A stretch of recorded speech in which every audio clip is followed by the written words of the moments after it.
I grew up in Australia, in a fairly rural area, on a cow farm. My favourite memories of being on the farm was spending time with my father on Saturday mornings.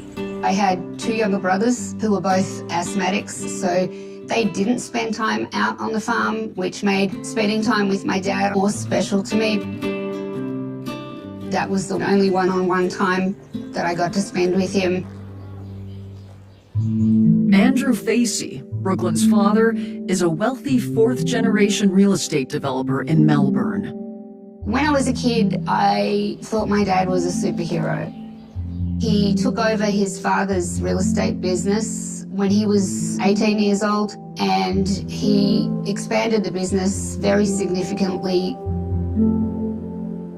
Brooklyn's mother is a beautiful socialite. I had a very difficult relationship with my mother. There was the expectation that I was going to be as thin and as beautiful as what she was. And it didn't seem to matter what I did. It was never good enough for her. And it's caused a significant amount of trauma in my life. Brooklyn wants to follow in her father's footsteps one day, but here too, she meets with rejection. My intention was to take over the family business, but my father is somewhat old school in that he likes to keep the men in the business and the women at home. Her dad does agree to support her financially, and Brooklyn sets her sights on college. But then, disaster strikes. When I was 18 years old, I had a head-on collision with a truck.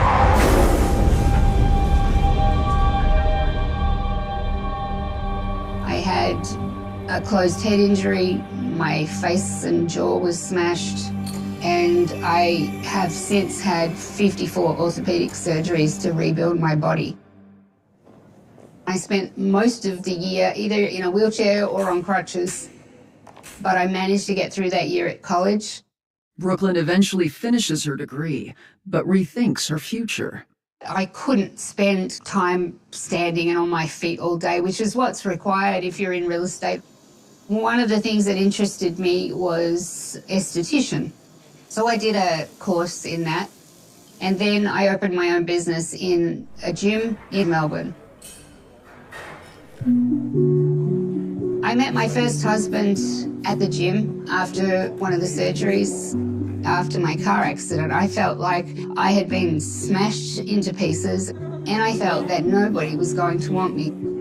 So as soon as somebody did come along that appeared interested in me, I feel like I kind of latched on to that. The couple marry in 1996 when Brooklyn is 27, and she gives birth to her first son a year later. By the time I was pregnant with my second son, I was working and I had a toddler, and my patience with my husband was really just running low.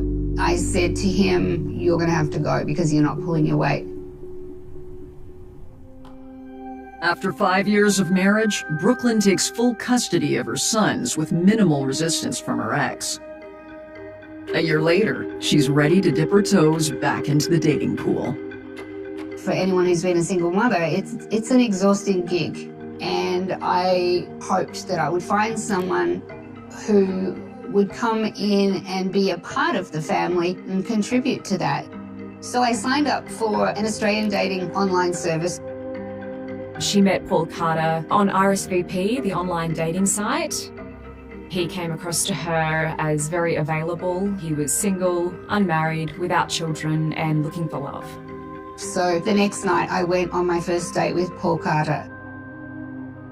And that was a date with destiny, to say the least.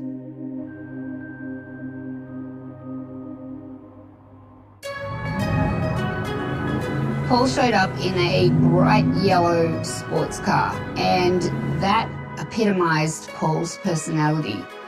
He was flashy, he was showy. We went out for dinner and we laughed and talked and got on great, and he was just very easy to talk to, and we just kind of clicked. He has a big personality and he is an amusing person to spend time with. Paul is ambitious and has his sights set on a bright financial future as a real estate developer and independent business owner. I needed a man that was going to step up, somebody that had the sort of alpha male qualities that my dad had. That's how Paul came across initially. We got romantically involved pretty quickly from that point. I had come from being married to somebody who was really not physically interested in me at all. And he was this guy, he was very sexual and a great lover. And I appealed to him. That made me feel great. Eventually, Brooklyn introduces her sons to Paul.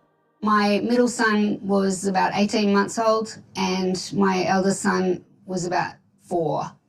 And he got along great with them and he was happy to play with them and spend time with them, and so they thought he was great.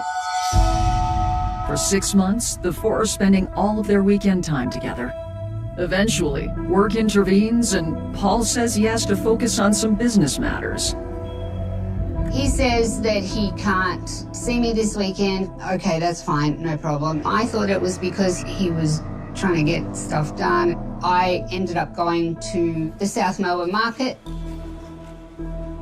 and I'm wandering around the market and I look up and here's Paul walking towards me hand in hand with a girl that I had no idea who she was. And he couldn't get her to let go of his hand fast enough. And I said to him, "What are you doing here?" And he said, "Oh, I'm just showing so-and-so around Melbourne. She's here visiting from Canada." And I couldn't even think at that point. Like, I couldn't think of anything to say. I was left standing there like an idiot, in shock. And when I finally got to ask him about it, his explanation was, "Oh, I was holding her hand because she was scared." She was scared. He claims that she just showed up unannounced. Nobody flies from Canada to Australia on a whim. I'm not somebody that strings people out or plays games, so I wasn't at that time familiar with being played the way that he was playing me. I started to get suspicious. I couldn't understand why I was never invited to his place. So one day when he was in the shower, I pulled his driver's license from his wallet and got his address. His name on his driver's license was Paul Carter, but the address didn't really fit with the narrative that he was putting up about being this super successful guy and having all these designer brands and this flashy car. And I thought, okay, well, I'll go pay a visit and see what's going on at this house. I pull up to the house and I knocked on the door, and this older man, Paul's dad, answered the door. And I said, "Is Paul Carter here?" And he said, "Do you mean Paul Cristallo?" And I said, "No, Paul Carter. This is his address." He said, "Well, Paul Cristallo lives here with his wife, Sonia, and he has 3 kids from his previous marriage." I couldn't believe what I was hearing. It was surreal. I have 2 little boys who are becoming quite attached to him. And there was a sideboard just inside the door and it had all these photos from their wedding, the pictures of the kids, pictures of his wife. And I felt like the ground was going to open up and swallow me. Brooklyn Facey is reeling from the news that her new boyfriend, Paul Carter, is not the successful single man he claims to be. In fact, he's married with kids. This was his second marriage that he was in. At that point, the first marriage, he had 3 kids. And he has a different last name. At this point, I'm starting to wonder if anything about him is real. Brooklyn decides to confront Paul, who simply shrugs it off. He says, yes, I'm married, but we're separated and we're just living in the house together. It didn't sound unrealistic. I thought, this guy's got a lot of potential. He was an exciting person. He's not boring like my last husband was. In hindsight, I should have just stuck with boring. After the painful confrontation, Paul divorces his second wife and moves into an apartment. And soon, the deception is in the rear view as he plays dad to a blended family with Brooklyn. He had 3 young children, I had 2 young children. Their ages sort of meshed together. Every other weekend we had all 5 of them. I loved having the kids there. It was a lot of work for sure, but my boys were happy to have playmates. Thought Paul was pretty good with helping with things around the house, and he was involved in everything that they were doing. So we had a pretty good team situation going on. It meant a great deal to me because I was looking for a partner.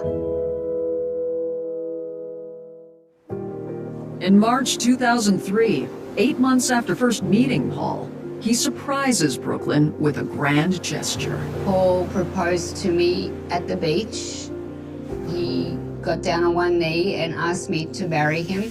I was thrilled. I was so excited. He convinced me that the life that we were going to have together was going to be wonderful. I didn't really get a sense that my parents didn't like him until I said to them that we were getting married, and they were not in favour of the idea.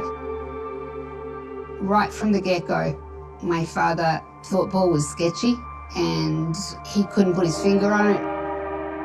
But, you know, I was an adult. I was in my 30s by that stage, and I was going to do what I was going to do.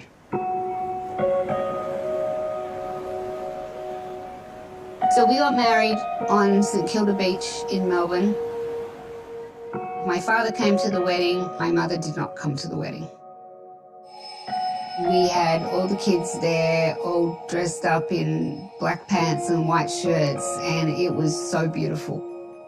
And everything seemed so perfect that day.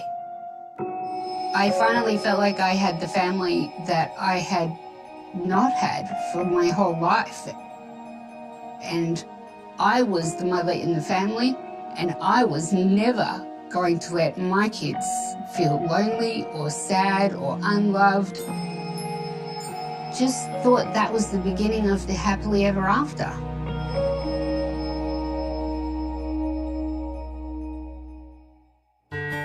So after we got married, the first couple of years were kind of rough.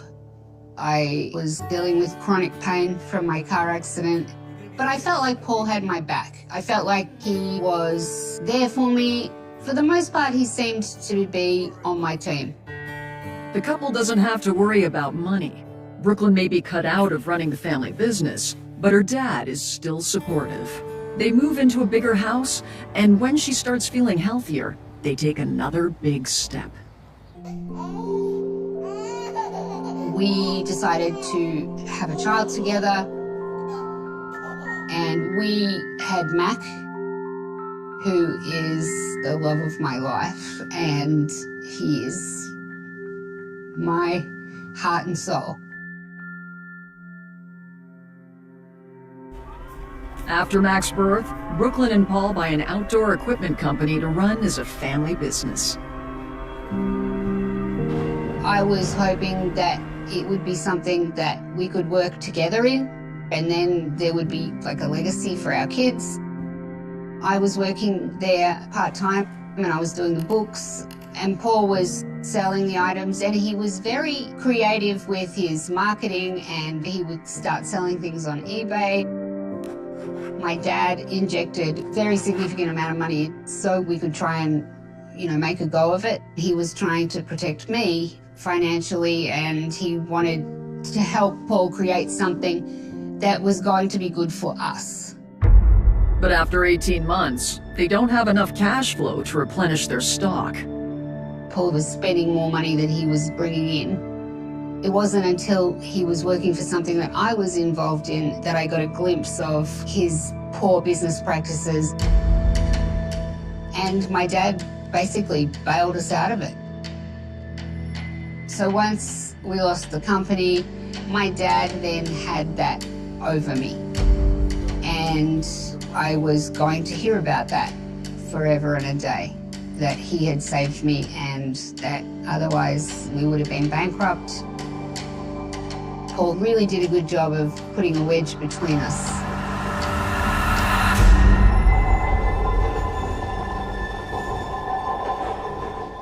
In 2010, Paul was appointed the CEO of United Housing Victoria, which is a publicly funded community housing company, and there he ran big sort of multi-million-dollar construction jobs. The organization provides housing for low-income families. He manages to pull this great job with United Housing, a very secure job, paying very well, and I'm thinking, great, everything's back on track now. I had no idea that he was doing anything wrong at the time. He was let go after 2 years because they saw they were just hemorrhaging money. The suspicion was that Paul was blowing out the contracts of these construction jobs and pocketing that money. Brooklyn and Paul have huge mortgage payments for the house they own together, and their debts are mounting because of Paul's excessive spending. I was panic-stricken, and Paul's way of placating me was to say, I'll just pick up extra jobs on the side. We were in a bad place in our marriage. We ended up having to sell the house. My dad was furious. He was telling me that Paul doesn't know what he's doing. I was humiliated, totally humiliated.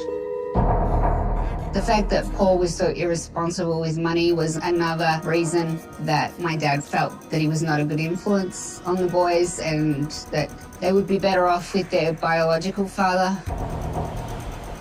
He was putting pressure on my ex-husband. My father said to him, I will pay for your lawyers and I will put the kids through school. They took me to court and they filed for custody of my sons. The custody battle continues for 3 years. I had run out of money for lawyers. I had no chance of winning. No chance. Finally, in 2013, Brooklyn loses custody of her 2 oldest sons, who are now 12 and 15. Perhaps influenced by their grandfather, they choose to side with their father. So my ex-husband, he allowed my father to do this, and he really hasn't worked a day since then. There's only one thing that I really take pride in, and that is that I think I'm a good mum. And for me to lose my kids like that was just so devastating. If it wasn't for Mac, it would have been the end of me. But for Brooklyn, these losses are just the beginning.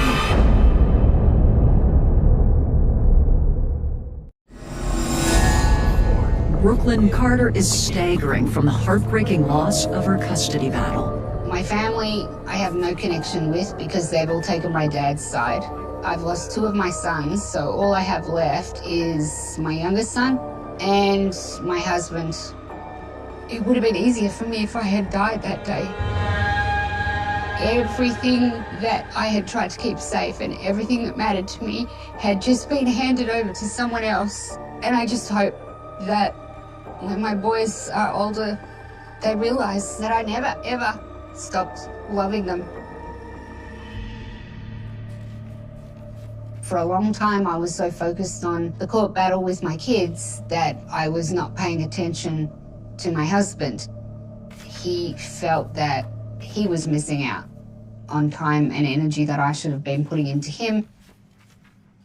He was going to motocross meetings and joining motocross clubs. He was buying cars and changing cars frequently. Paul would use Brooklyn to subsidise his lifestyle, things like fast cars, properties, credit cards. There was constant stress in the house. Bills needed to be paid. Brooklyn has managed to protect a portion of her nest egg from Paul's spending, but she's concerned he might eventually drain all of her money. I really didn't have a lot of options other than to take back control myself. And my version of that was to take my money and put it somewhere else where Paul couldn't touch it, and I knew it would be safe. So we got an E2 treaty visa, which is granted to Australians who invest into a business in the United States. We had been to Boston to visit, and I loved it there. So I bought a couple of houses and rented them out. Coincidentally, just as Brooklyn ties up her finances with offshore real estate and her money is out of his reach, Paul comes into a windfall. On my son Mac's 5th birthday, we were having a party at our house for him, and Paul announced to me that he had inherited a large plot of land from his grandmother, and the government were trying to buy that land because they wanted to put a highway through. Paul explains that this land is in Italy, and the sale is slightly delayed by red tape. He showed me some documentation, and it all looked very bona fide to me, which was incredibly exciting because he was telling me that it was worth tens of millions of dollars. And that's one of the things about Paul. He always bounces back, often bigger and better than he was before.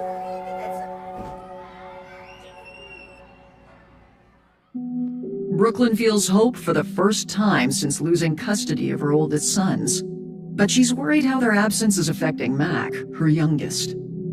It was very difficult for my youngest son to come home every night and not have his brothers there and go to the same school and not see his brothers. Brooklyn suggests to Paul that they move to Boston. By this stage, he was working for himself as a builder, and he had various projects underway. He said, okay, great, we'll buy houses, renovate them and flip them and start a new life. Brooklyn and Mac head to Boston in April of 2014. I was still devastated about my sons, but it was easier to try and move forward when I wasn't faced with the same things every day that reminded me of them. So Mac and I are in Boston. He was happy, I was happy, and we were expecting that Paul would join us within 2, maybe 3 months.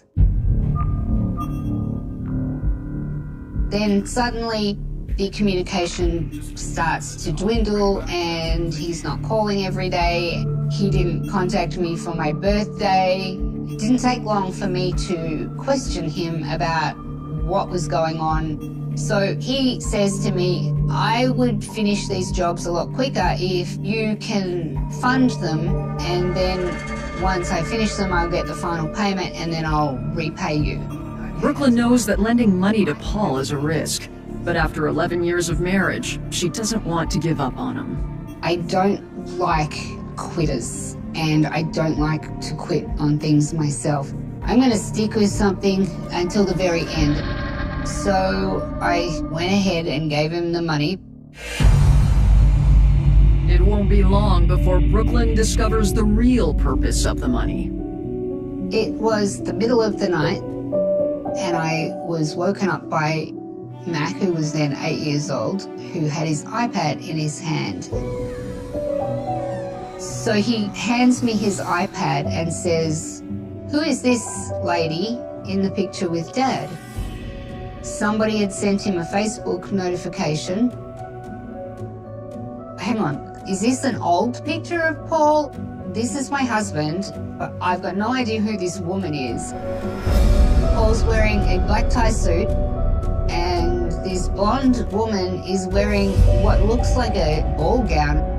I had no idea when the photo was taken, who this woman was, what Paul was doing there, or what the event was. I felt sick. I felt like my whole life was spinning out of control.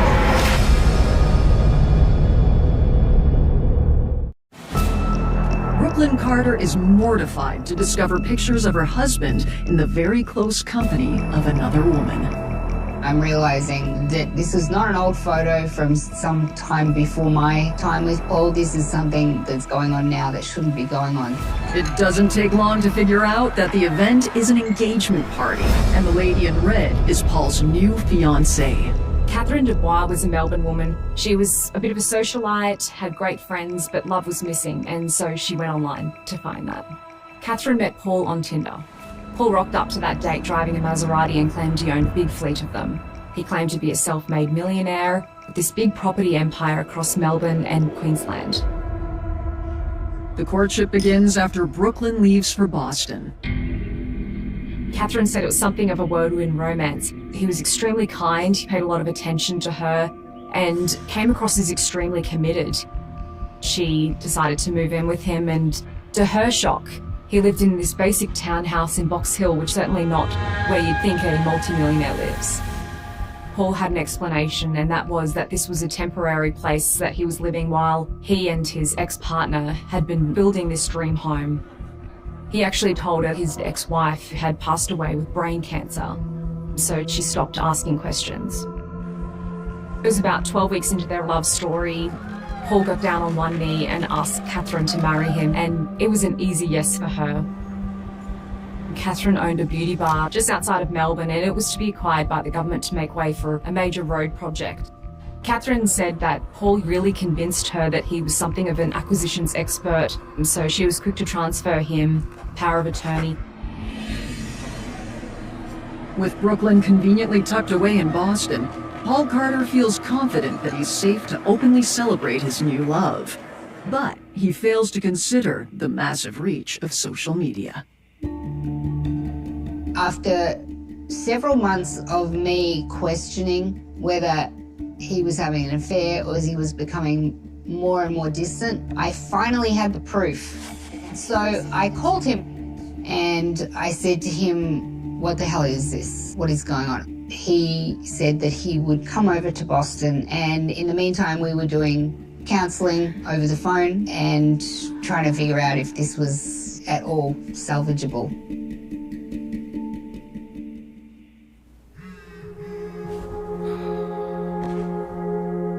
In Australia, Catherine Dubois receives a very similar shock. After Catherine and Paul's engagement party, she receives a call from somebody who knows Paul, and they tell her he has a wife and child in the US. You need to end this.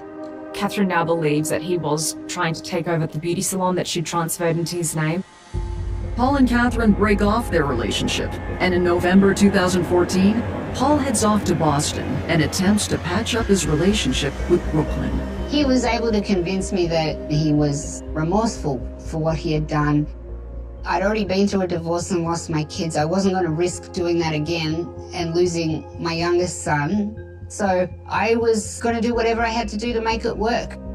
I still felt like I could pull out the defibrillator once again and restart the heart and try and get things back on track. On a romantic trip to New York City for Brooklyn's 46th birthday, Paul tells her he wants to renew his commitment to her. We had a lovely weekend in New York City, and he had organized with a jeweler to look at some diamonds because he was going to get a ring made for me. But within weeks, it becomes clear she'll never get that diamond ring. The money hasn't been transferred to the jeweler. No money has come into our accounts. I had faced about as much humiliation as I could take at this point. I was really losing faith in Paul. But I want to be able to say to my kids that I gave it my best shot. I didn't just quit because it got too hard. I just wasn't prepared to lose all that money and then find out a couple of weeks later that he inherited tens of millions of dollars from his grandmother. Paul has one more gambit to keep Brooklyn happy. Early 2018, we took over a lease on a horse farm that we were to purchase. We had scheduled the closing to coincide with plenty of time for the money to come from overseas. Paul spent many years convincing Brooklyn that he was to inherit, and every time this deal was due to close, there was always an excuse as to why it wasn't happening. He would go to extreme lengths to keep up the con. fake contracts written in Italian would be delivered to her door, and another time that she'd receive calls from a fake number, explained to her why this was being delayed. With the final payment on the farm looming, Brooklyn puts pressure on Paul for some financial relief. And this turns into his breaking point. Paul came home and said, there's no inheritance. There isn't any money coming, there's no money. I slid down the fridge and onto the floor like a cartoon character. The whole game was up. Furious and deeply betrayed, Brooklyn kicks Paul out. I was now left with this farm that I had to pay for. I enlisted the support of my dad to help figure out the financial part of it until I was able to sell my house and repay him. Fortunately for me, my father made me sign a prenup with Paul, so I didn't end up having to split our assets. Finally, I had control of my life back again from Paul Carter. Or so I thought. Paul, cut off from his slush fund, is angry and desperate. Paul shows up to the farm. He was really angry. And he says to me, I'm going to kill myself, but I'm going to make sure I take you down with me. And I just felt chills go down my spine.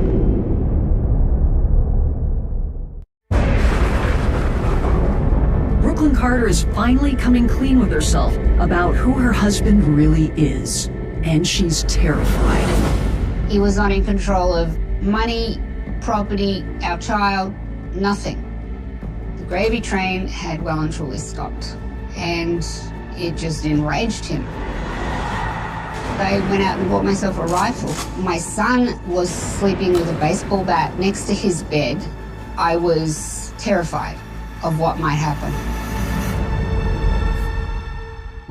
Brooklyn gets a restraining order, and then finally, after 16 years of marriage, she files for divorce. I couldn't lose any more money, I couldn't lose any more sleep, I couldn't be any more miserable. I thought, if I don't do something now, I'm not even going to have the energy to get out of this marriage. In August 2019, the divorce becomes final, and Brooklyn gets full custody of Mac. I couldn't hold back my emotion, and I burst into tears, and my head fell onto the desk in the courtroom. But there is just one problem. I became increasingly concerned about being on the same visa as Paul Carter. I decided I needed to get Mac and I a new visa. My very close friend suggested that we get married because we both had no intentions of ever remarrying in our lives. Brooklyn and her female friend hold a garden wedding in Albany in September 2019. She was going to come and live at the house that I had built at my farm, and we were just going to grow old together and help each other out and be companions for each other. Before the couple can even move in together, Brooklyn's life takes an unforeseen turn. I get a call from 60 Minutes Australia. He may look like an ordinary bloke, but this is one of Australia's most cunning con men, a ruthless operator who's fleeced millions from family, friends, the rich and the poor. 60 Minutes seemed to have even more information about things that he had done that I had no clue about. We gave him the moniker the Casanova con man because his biggest cons were of women he made believe that he loved them. Paul Carter. They tracked him down at a job site, which was a very rewarding moment to see because they made him come down off the roof and it was just perfect. Why would you tell Catherine that your partner had died of blood Yeah, that was cancer? a mistake. I was going through a bad time with my then wife and it was just a mistake. They knew about the Uniting Church fiasco and they just had facts and figures and numbers on different projects that he was doing. He hadn't had time to prepare any answers, but he still denied everything. So I keep hearing this, but I don't know who you're talking about. He's just deny. What about the Italian inheritance that didn't exist? There isn't one. Was that another mistake? Yeah, it was, yeah. After the expose, Paul Carter becomes the subject of a Homeland Security investigation. He had engaged in these fraud schemes for many years with almost no law enforcement intervention. We were able to determine that he had used multiple identities. At that time, his most recent name is Paul Hamilton. We execute a search warrant at his residence. We found a law diploma under the name of Paul Hamilton. We found a document that was fraudulent from the Department of Homeland Security indicating that he had been awarded United States citizenship. We found military uniforms in his closet.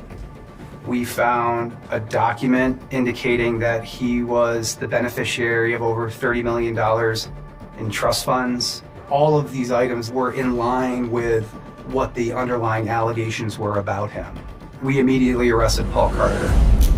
So we took him into custody on the felony charges of visa fraud and false statements. This should have been the end of Brooklyn's nightmare with Paul, except that her marriage to him has put her under the microscope of Homeland Security as well. A couple of months later, it was about 9:30 or 10 o'clock in the morning, and there's a knock on the door. Brooklyn, we need you to open the door. It's Homeland Security. The execution of the search warrant at Brooklyn's house was specifically in regard to the allegations of marriage fraud against her. They're bashing on the door. Open the door, Brooklyn. So I opened the door, and 8 agents in bulletproof vests with guns stormed through my door and up the stairs.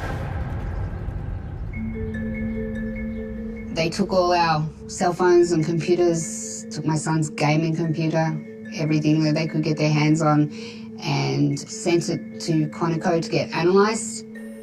Brooklyn is suspected of committing marriage fraud with her wife in order to gain a green card. I was not prepared to drag her or her family through the mud with the government. This was supposed to be a happy situation for both of us. Brooklyn divorces her wife in June 2020. They never charged me with marriage fraud, but it was enough for them to then look at the ESTA form that I'd filled in and decide, oh, well, that's not right either. There was a felony charge for filling in the ESTA while I was still in the United States.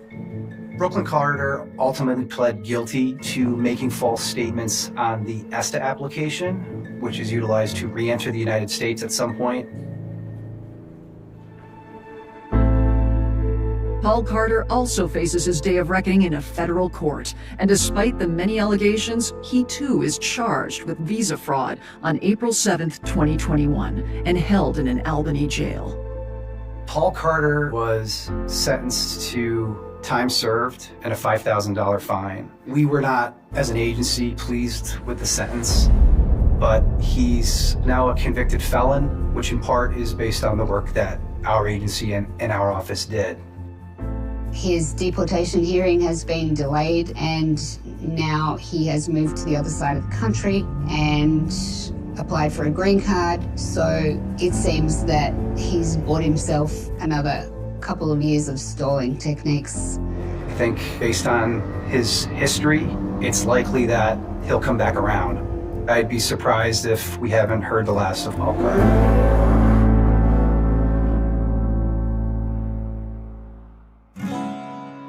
Meanwhile, because of Brooklyn's conviction, she must leave the United States. A huge disappointment, but there is a silver lining. A man named Sean Donahue. I heard that she had to leave the country, and I said, I'm going to marry you, and I'm going to get your son away from Paul. And if he'll have me and you'll allow it, I'm going to adopt him and make him a Donahue. I can't overstate how wonderful he has been to Mac and I. He's the happy ending that we deserve. I've brought chaos to this man's life, and he's still there standing right beside me. And I believe he will be till our dying days. We're happy as can be now. We are not going to let anybody shatter our marriage. And I'll be with Brooklyn as soon as I can in another country at the soonest available time. I've been dragged through the gates of hell to get to the happy ending. I've come out the other end. It's going to make a good story for my grandchildren, that's for sure. It begins with silence, the kind that presses against the ears, heavy and unnatural, hanging over a city that never truly sleeps. Berlin, winter of 1987. The wall still stands. The streets are cold, divided, watched. And somewhere between flickering streetlights and concrete shadows, a life disappears without a sound. No scream, no witnesses, just absence. By morning, it will already be called a mystery. By nightfall, a nightmare. And decades later, it will be whispered with two words that refuse to die: cold case. The apartment is small, third floor. A narrow staircase that smells of damp coats and cigarette smoke. Inside, nothing appears broken. No forced entry. A cup sits half full on the table, the surface of the coffee long gone cold. A thin film floating like time itself has stopped mid-breath. A chair is pulled back, as if someone stood up quickly, or never sat down at all. The radio is still on. Static. Low. Humming. A detail that will later haunt the detectives who step inside and realize that whatever happened here did not announce itself loudly. It slipped in quietly, and then it vanished. Neighbors will say they heard nothing, or maybe they heard something and dismissed it. A door closing, footsteps in the hall, the ordinary noise of a city trained to ignore itself. In 1987 Berlin, silence is survival. Questions are dangerous. Curiosity has consequences. And so when the name is finally reported missing, hours have already been lost. Precious hours. The kind that never come back. Police arrive with notebooks and tired eyes. They photograph the room. They dust surfaces. They collect what little there is to collect. A fingerprint smudged beyond recognition. A shoe print that could belong to anyone. No blood. No weapon. No clear direction. Just a life interrupted and a city that refuses to explain itself. The file is opened. A number is stamped on the cover. Another investigation begins its slow march toward uncertainty. The victim is ordinary, and that is part of the problem. No criminal record. No known enemies. No dramatic backstory that points neatly toward a suspect. Friends describe routines, habits, favorite cafes, predictable routes home. A life lived in repetition, which makes the rupture all the more disturbing. Because when someone like this disappears, it suggests something far more unsettling. Randomness. And randomness terrifies communities far more than monsters they can name. Detectives knock on doors. They ask about unfamiliar faces, strange cars, arguments overheard through thin walls. Answers come back fragmented, inconsistent, unreliable. Memory fades quickly under pressure. People contradict themselves. Fear edits the truth. And all the while, the clock keeps moving forward, indifferent to human urgency. Days pass, then weeks. The newspapers move on. Other crimes demand attention. Other victims demand justice. This one begins to sink beneath the surface. The case file grows heavier, thicker with paper but lighter with hope. Leads dead end. Tips evaporate. A man vaguely resembling a sketch is questioned, released, forgotten. Another name surfaces, then disappears into bureaucratic fog. The city changes. The wall falls. Berlin reinvents itself. But this file stays exactly where it is, boxed, labeled, shelved, cold. Years later, younger detectives will pull it down and feel the weight of failure in their hands. They will read the notes of men who have retired, some who have died. They will trace circles drawn decades earlier, wondering what was missed, what was ignored, what was never even seen. They will ask the same questions, stand in the same rooms, stare at the same photographs. And still, no answers emerge. Families age. Grief calcifies into something quieter but heavier. Hope becomes conditional. Every phone call carries the possibility of revelation or disappointment. Birthdays pass. Anniversaries of disappearance are marked not with ceremonies, but with silence. A chair that remains empty. A name that lingers in conversation like a ghost no one wants to acknowledge directly. And then, without warning, something stirs. Not a confession. Not a witness coming forward in tears. Something colder. More clinical. A re-examination. A technological shift. Evidence once considered useless is looked at again. Through new eyes, new machines, new possibilities. A sample too small to matter in 1987 suddenly matters a great deal. A trace becomes a thread, and the thread begins to pull. Inside police headquarters, a screen lights up. A match probability climbs higher, then higher still. Numbers that were impossible decades ago now refuse to be ignored. A name surfaces, unfamiliar, unremarkable, hidden in plain sight. Not a fugitive, not a recluse. Someone who lived a life, raised a family, paid bills, blended in seamlessly with a society that had long since buried the past. The realization lands quietly at first. Then it detonates. Detectives stare at each other. 36 years. 36 winters. 36 summers where the answer existed somewhere. Breathing, walking, aging. The cold case is no longer cold. It is burning. Orders are signed. A knock is planned. And somewhere in Berlin, a door is about to open. Not onto freedom, but onto a history that has been waiting patiently for its moment to return. The city holds its breath again.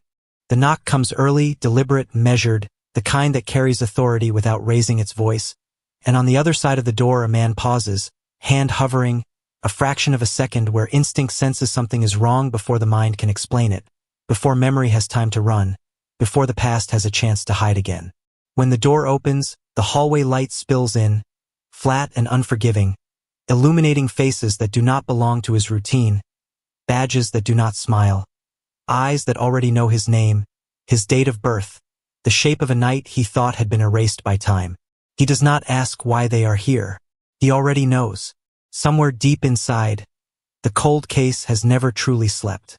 Inside police vehicles, radios murmur, engines idle, the city waking around a moment that has been decades in the making. The arrest is quiet, almost polite. No handcuffs clanking for the cameras, no dramatic resistance. Just a man guided downstairs he has walked thousands of times, now suddenly aware of every step, every echo, every neighbor's door that remains closed. The past is finally catching up, and it does not need to shout. At headquarters, fluorescent lights hum above a room designed to strip away illusions. The walls are bare. The table is metal. A recorder clicks on with a sound so small it feels insulting compared to the weight of what it represents. Detectives sit across from him, not with anger, not with triumph, but with the restraint of people who have learned that time changes nothing about guilt, only the way it hides. They slide photographs across the table, black and white images from another era.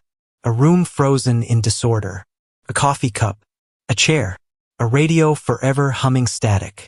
He studies them carefully, too carefully. His face remains controlled, disciplined, but his breathing changes, subtle, almost imperceptible, the body betraying what the mouth refuses to acknowledge. He says little. Denials come out rehearsed, generic, words chosen not for truth but for distance. 36 years have taught him how to speak without saying anything at all.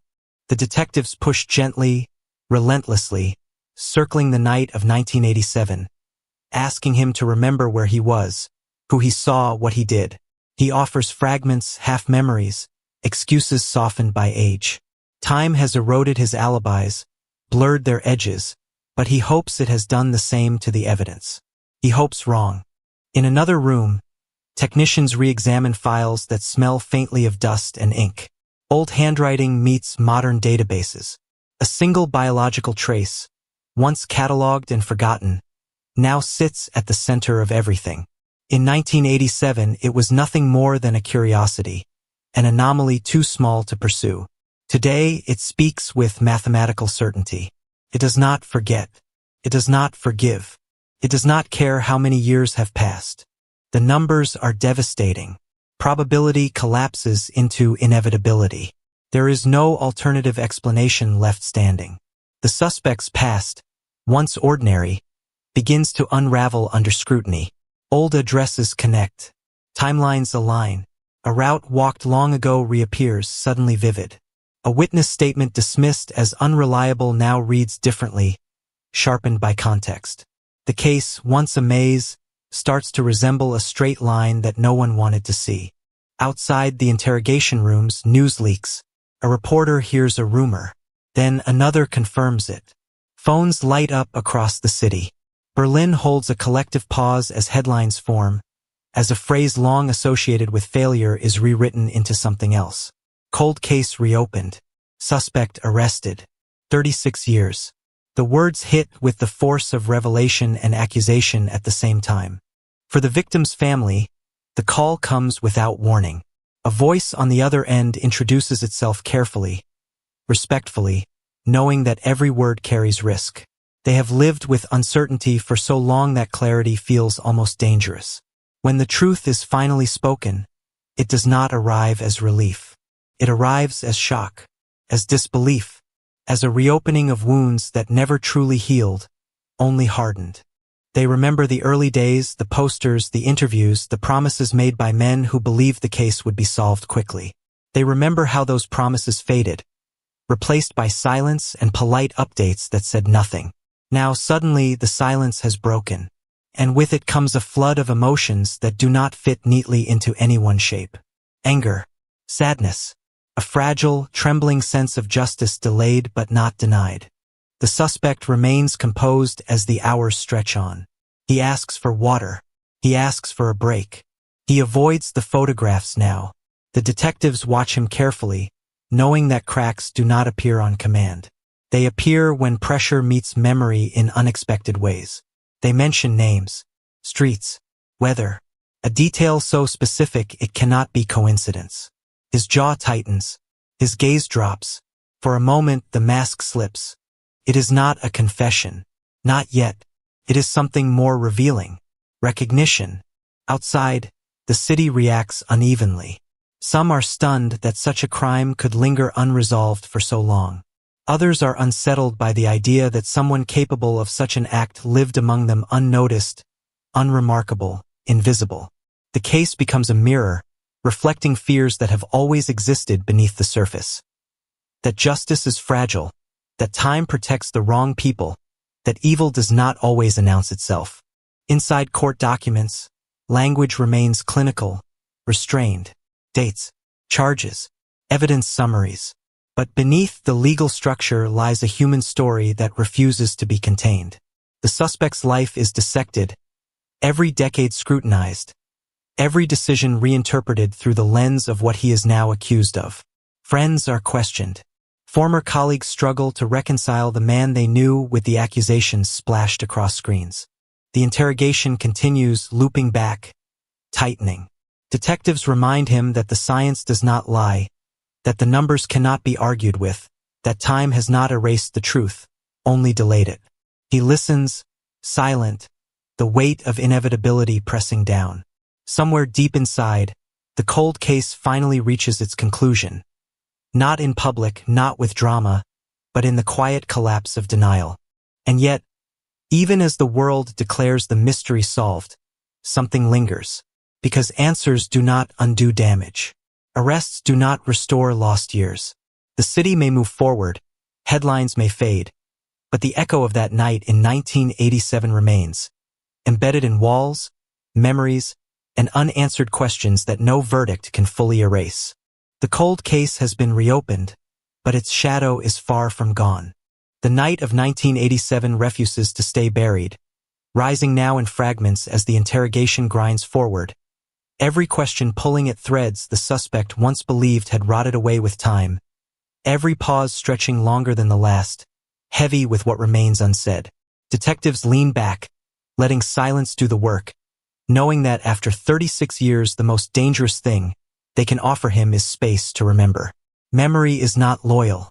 It slips, contradicts itself, and eventually it turns. They return again to the hours before the disappearance. reconstructing the city as it was then, street by street, minute by minute, a Berlin divided not just by concrete but by fear and secrecy. They talk about the weather, the way cold clung to skin that winter, the way breath fogged the air under orange street lamps. They mention a bar 2 blocks away, a place long gone, replaced now by glass and steel, but once alive with smoke and murmurs. His eyes flicker, just once. Enough. In another building, analysts pore over maps yellowed by age, aligning old patrol routes with modern satellite overlays. What once seemed chaotic now reveals patterns. A shortcut here, a blind corner there, a stretch of road poorly lit, rarely patrolled. In 1987, it was invisible. Now it stands out like a confession written into asphalt. The realization is slow, devastating. This was not random. It never was. Witness statements are reread with fresh attention. A neighbor who thought they heard a radio playing late into the night. A passerby who noticed a figure lingering too long near the stairwell. At the time, these details drowned in noise, buried beneath Cold War paranoia and daily survival. Today, they click into place with disturbing clarity. The past has not changed. Only the willingness to see it has. The suspect's timeline begins to fracture under pressure. Small inconsistencies widen into gaps. He corrects himself too often. He remembers details he should not, forgets ones that should be etched into him. Detectives note every shift, every hesitation, every defensive gesture. They are not chasing a confession. They are documenting collapse. Outside, the story grows louder. Media vans cluster near police headquarters. Cameras point at doors that refuse to open. Commentators speculate, experts debate, armchair detectives resurrect theories long dismissed. The phrase cold case is repeated so often it starts to lose its neutrality, transforming into an accusation aimed not just at the suspect, but at the years that allowed him to live untouched. For the family, the waiting is unbearable. Answers are coming, but not fast enough, not clean enough. Each new detail feels like a betrayal of the hope they once had, the hope that if the truth ever came, it would bring peace. Instead, it brings questions they never thought to ask. Why now? Why him? Why did no one see this sooner? Inside the interrogation room, detectives introduce something new. Not evidence, not numbers, emotion. They speak of the victim not as a case, not as a file, but as a person, a routine, a life interrupted, a family that never moved on. The suspect stiffens. His defenses are built for logic, not humanity. This is unfamiliar terrain. Minutes stretch into hours. The air grows stale. The recorder keeps running. He rubs his hands together, a nervous habit that surfaces again and again. He asks what will happen next. The question hangs there, revealing more than he intends. They tell him the process. Charges, court, public reckoning, a past dragged fully into the light. The city reacts in waves. Some celebrate the power of modern science, the idea that no crime truly escapes time.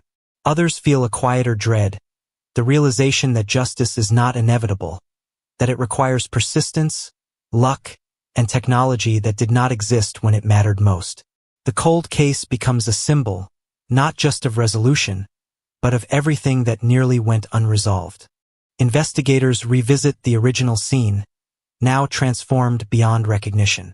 The building stands, renovated, repainted, modernized.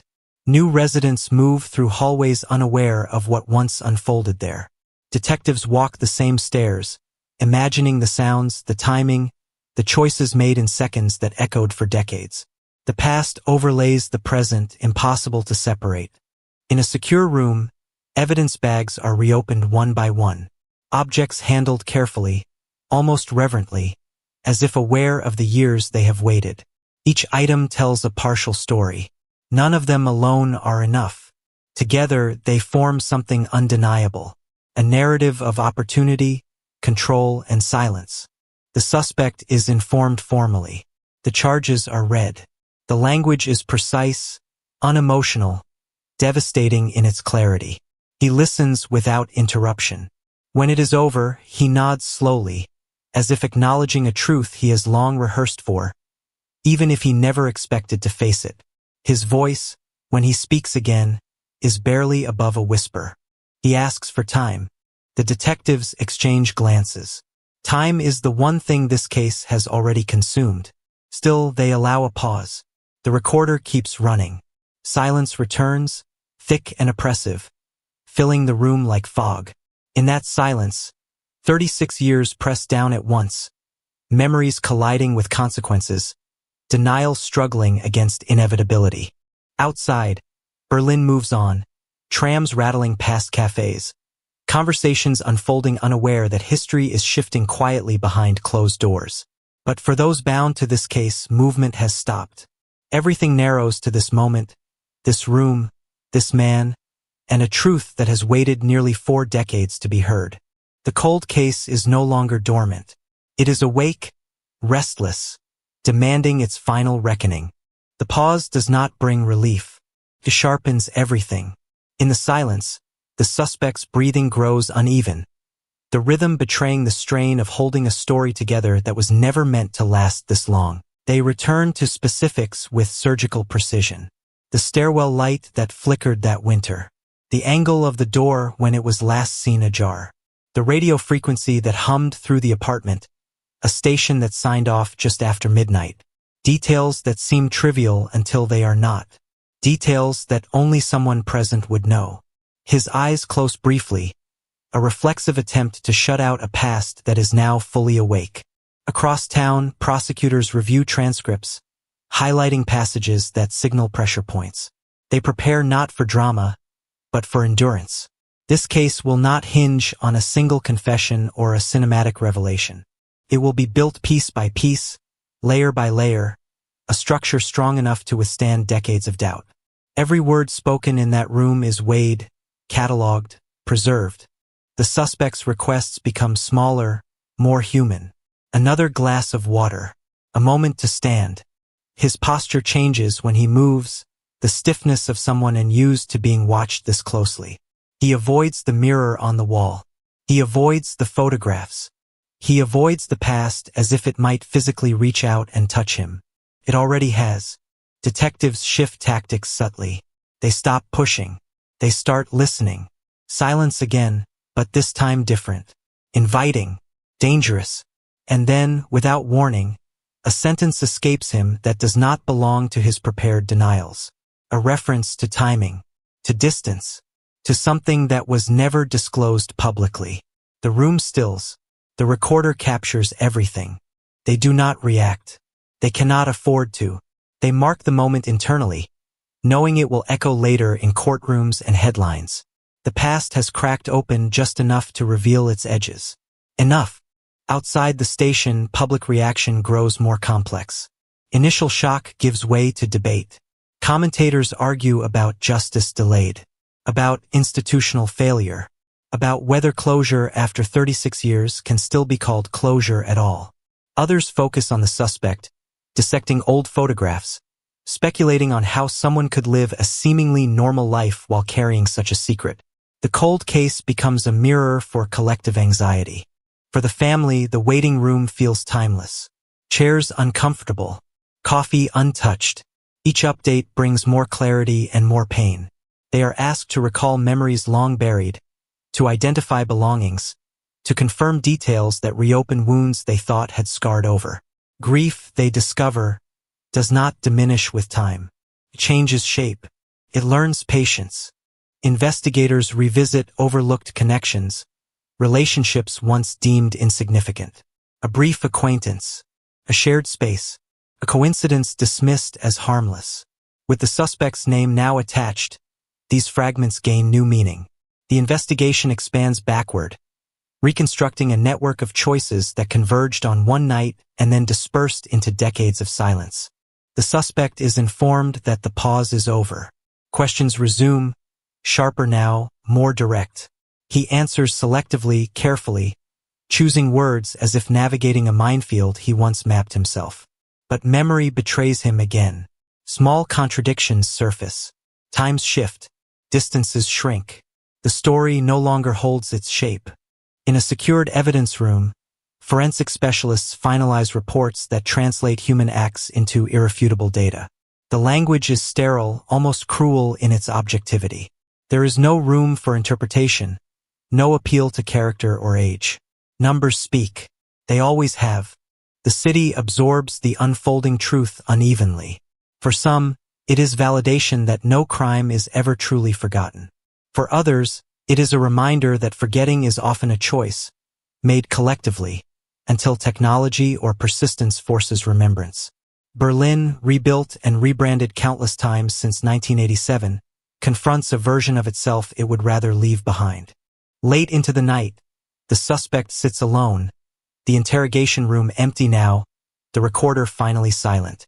He stares at the table, tracing scratches with his finger, marks left by countless others who have sat where he sits now, each convinced their story was different. His is not.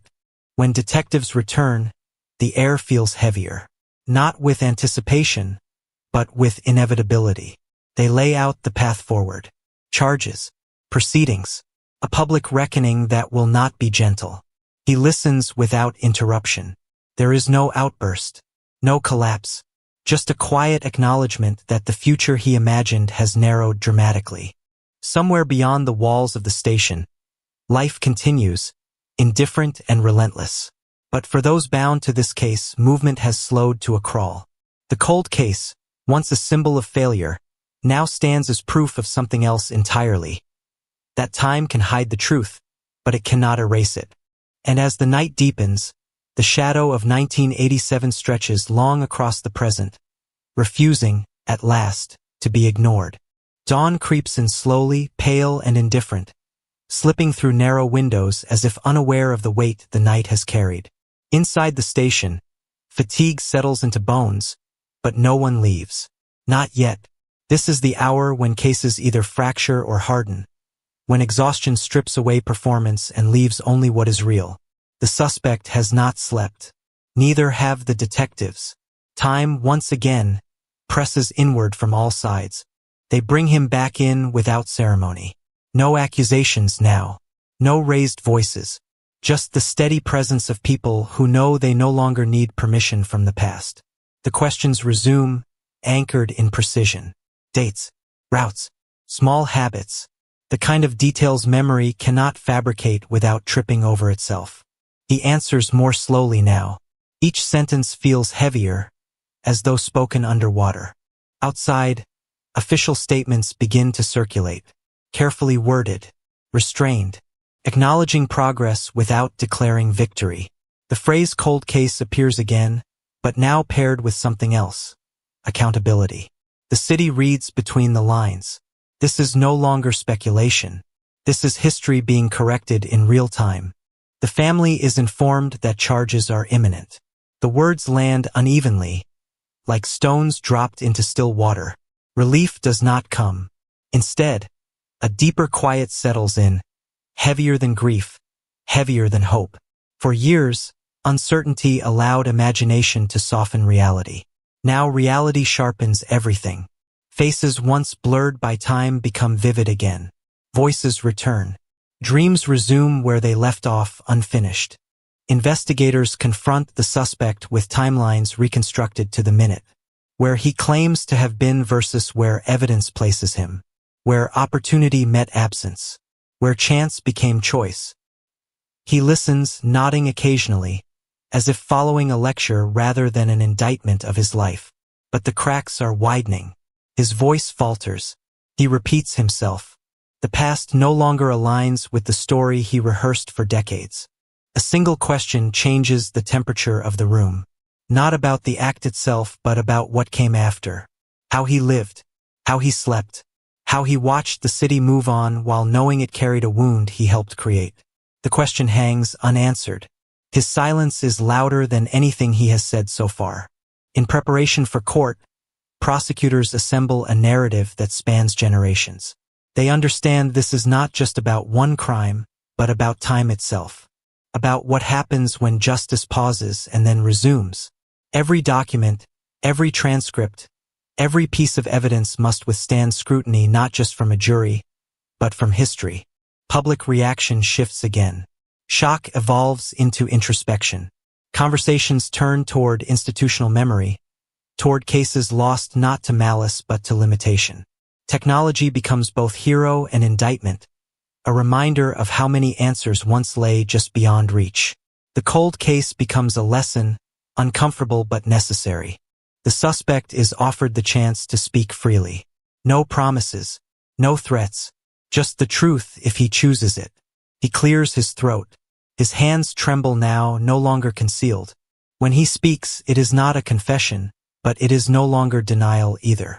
It is something in between, a surrender of control, a quiet admission that the past has finally outrun him. Details emerge slowly, cautiously, like fragments breaking through ice. Not enough to absolve, not enough to explain, just enough to confirm what evidence already knows. The detectives listen without interruption. This is not the climax they imagined years ago. It is messier, more human, more devastating. As night falls again, paperwork replaces questioning. Orders are signed, procedures followed.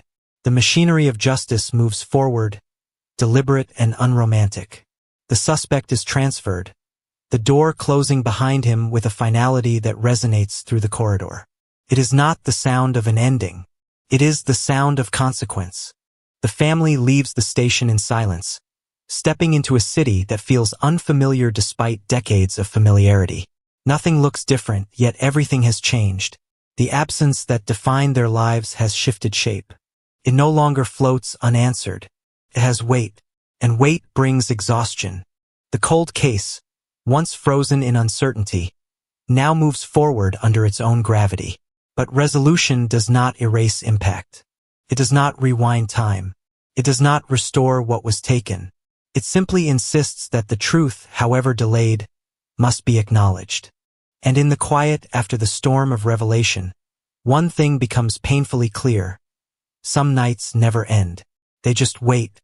Morning breaks again, but this time it feels different, heavier, as if the city itself senses that something irreversible has shifted beneath its streets.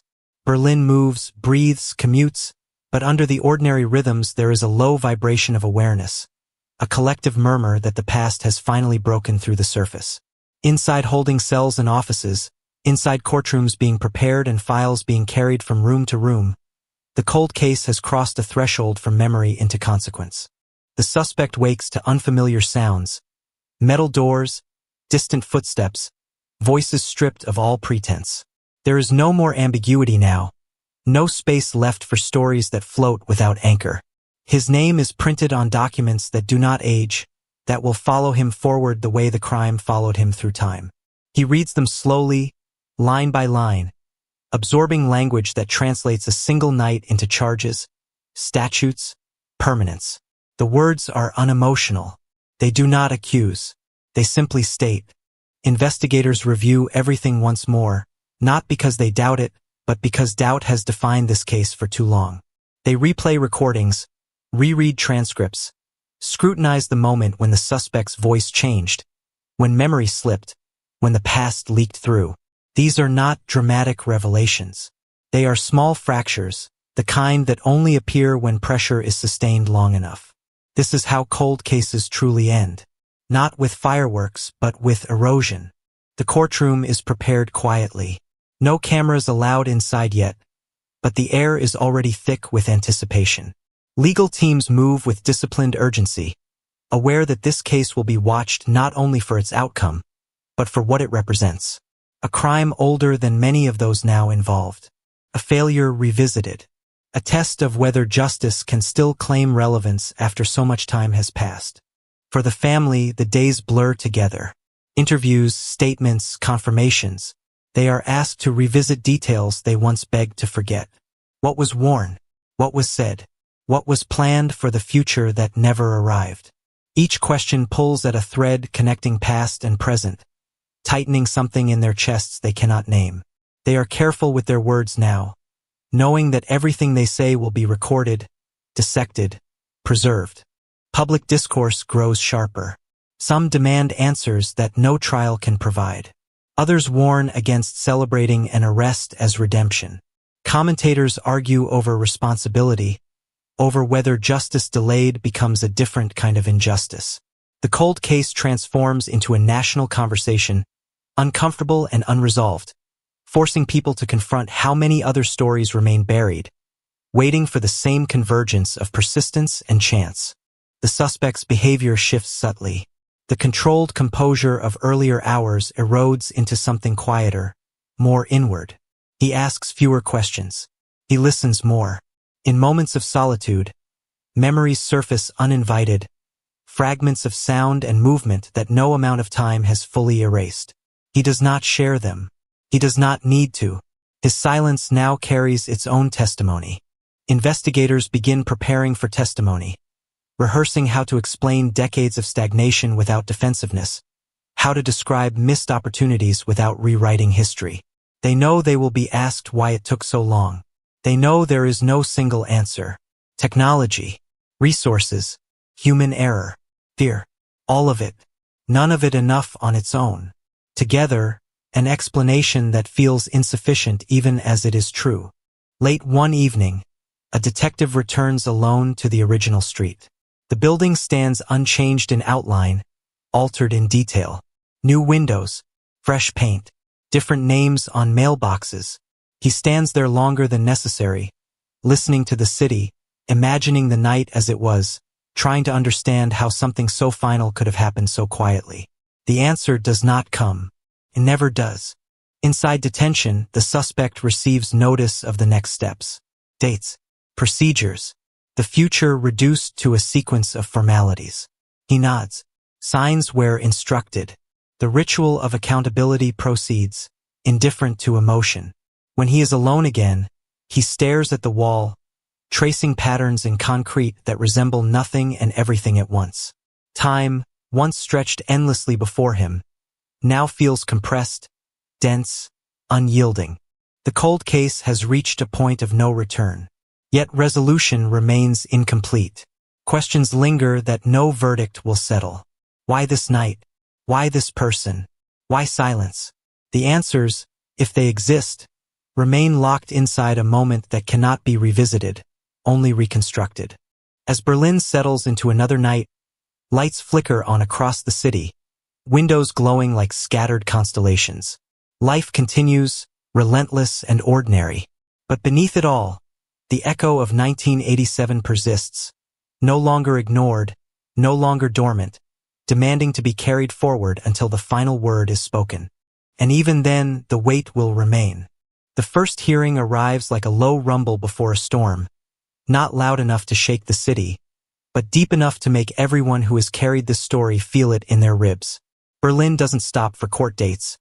Trains still run, coffee still pours, people still argue over small things. But in the spaces between routine, the name of the case slips into conversations like a chill draft through an old window. 36 years is a lifetime, and yet the moment the suspect is led into the building, it feels as if 1987 is standing in the doorway with him, refusing to wait outside. He walks slower than he did on the day of the arrest, not because he is weak, but because he is calculating.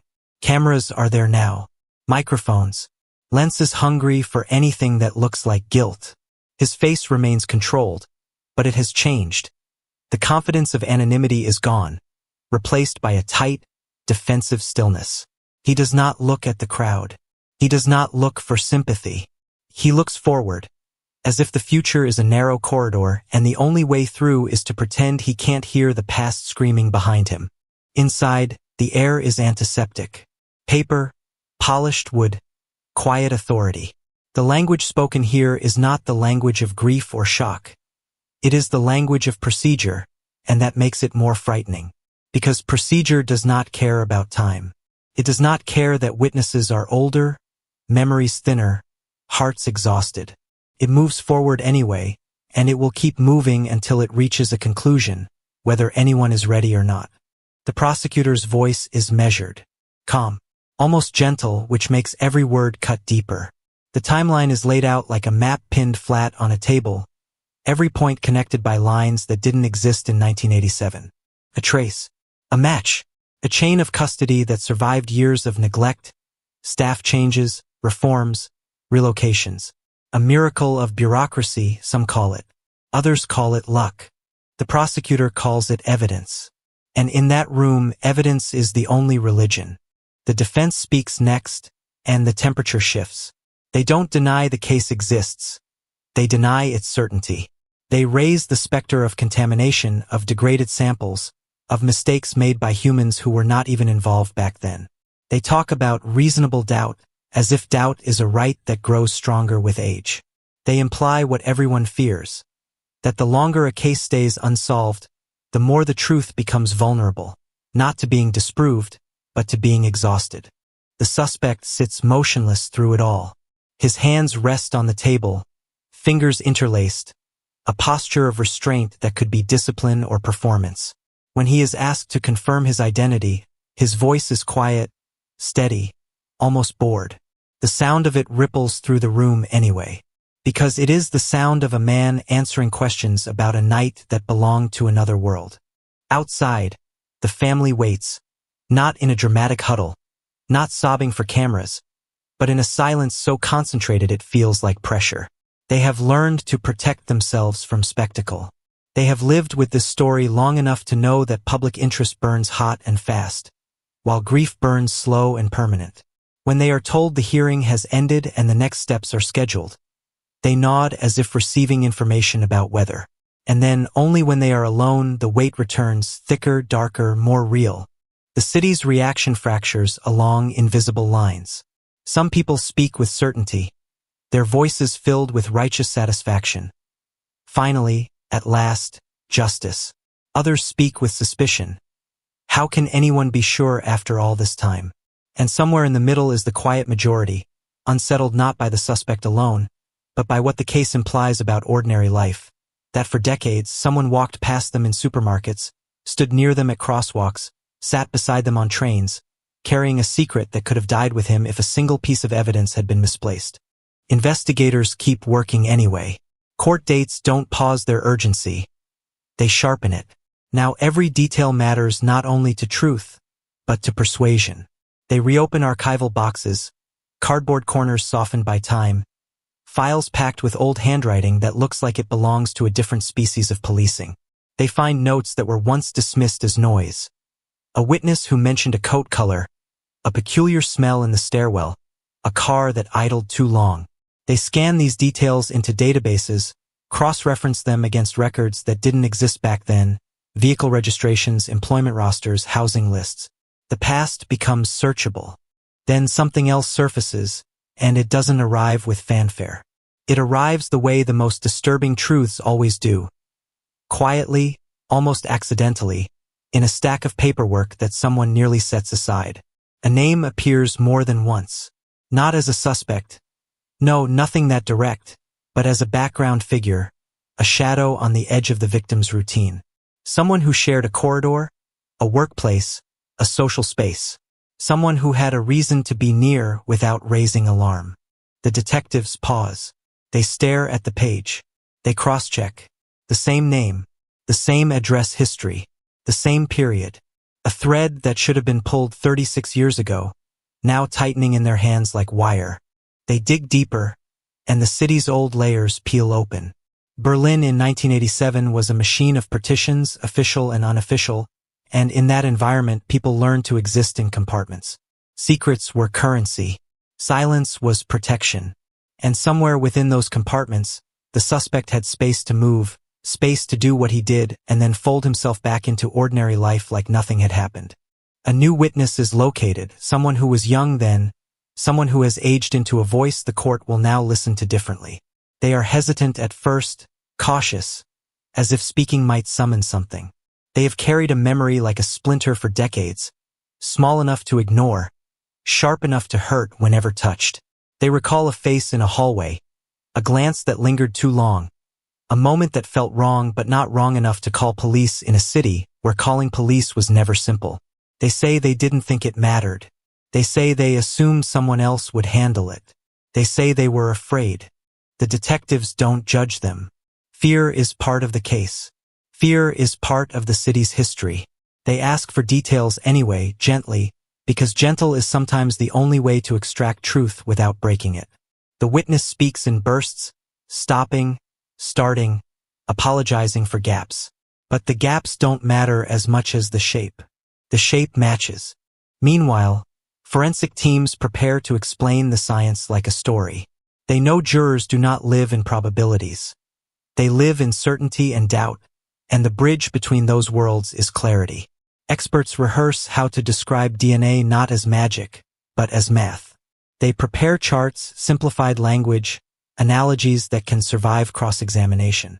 They know the defense will attack not the numbers, but the trust. They know they must make the invisible feel undeniable. The suspect's attorneys file motions. They request exclusions. They demand documentation. They try to slow the momentum because momentum is dangerous in court. Momentum makes people believe, and belief, once established, is hard to dismantle. Every move is strategic, every word chosen to chip at confidence. But the case has something rare, time. Not as an enemy now, but as a witness. Time shows consistency. Time shows patterns. Time shows that the evidence, preserved through decades, did not conveniently appear. It waited. At night, detectives speak in hushed tones in offices lit by desk lamps. Their faces tired, eyes red from reading. They replay the suspect's recorded statements, searching for the moment the mask slipped. They catch it again, an offhand reference to a timing detail that wasn't public, a correction too specific, a pause too long. They mark it. They build around it. They do not need him to confess. They need the story to stand without him. And yet, in a quiet moment, one detective wonders what kind of life someone builds on top of a buried crime. Not the sensational question of how could he, but the smaller, more unsettling question of how did he live with it day after day? Did he flinch when he saw old headlines? Did he feel anything when the wall fell, when the city changed, when people celebrated new beginnings? Or did he treat those events like scenery? Just background to a private truth he believed time had sealed? The family, in their own quiet, wrestles with a different question. If the suspect is found guilty, what then? Not closure. Not healing. Those words feel too clean. They imagine a verdict like a door closing, but doors don't erase what happened in the room behind them. A verdict would be a line drawn in ink across a page already stained with decades. It would matter. It would be necessary, but it would not restore. The community begins to map itself around the case. Some residents avoid the street where it started, as if geography can absorb trauma. Others visit it deliberately, standing there in daylight, trying to reconcile the ordinary with what they now know occurred there. Journalists interview neighbors, old classmates, former co-workers of both victim and suspect, pulling stories into the open, widening the circle of impact. The case becomes less about one night and more about how a city processes its own shadows. As the next court date approaches, pressure thickens again. The cold case is no longer just reopened. It is alive, moving, demanding attention. And beneath all the legal strategy, beneath the science and the headlines, one fact stands like a hard object in the throat. For 36 years, the truth was close enough to touch, and no one knew. Now everyone knows.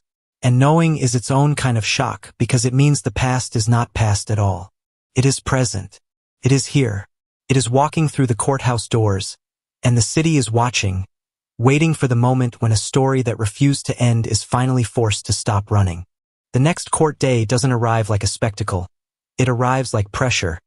Slow, unavoidable, tightening the city's ribs until even ordinary noises feel sharp, and by the time the courthouse doors open, the crowd outside is already arranged into roles. Cameras hunting for angles, reporters balancing urgency with caution, citizens drawn by the strange gravity of a cold case that refuses to stay in the past.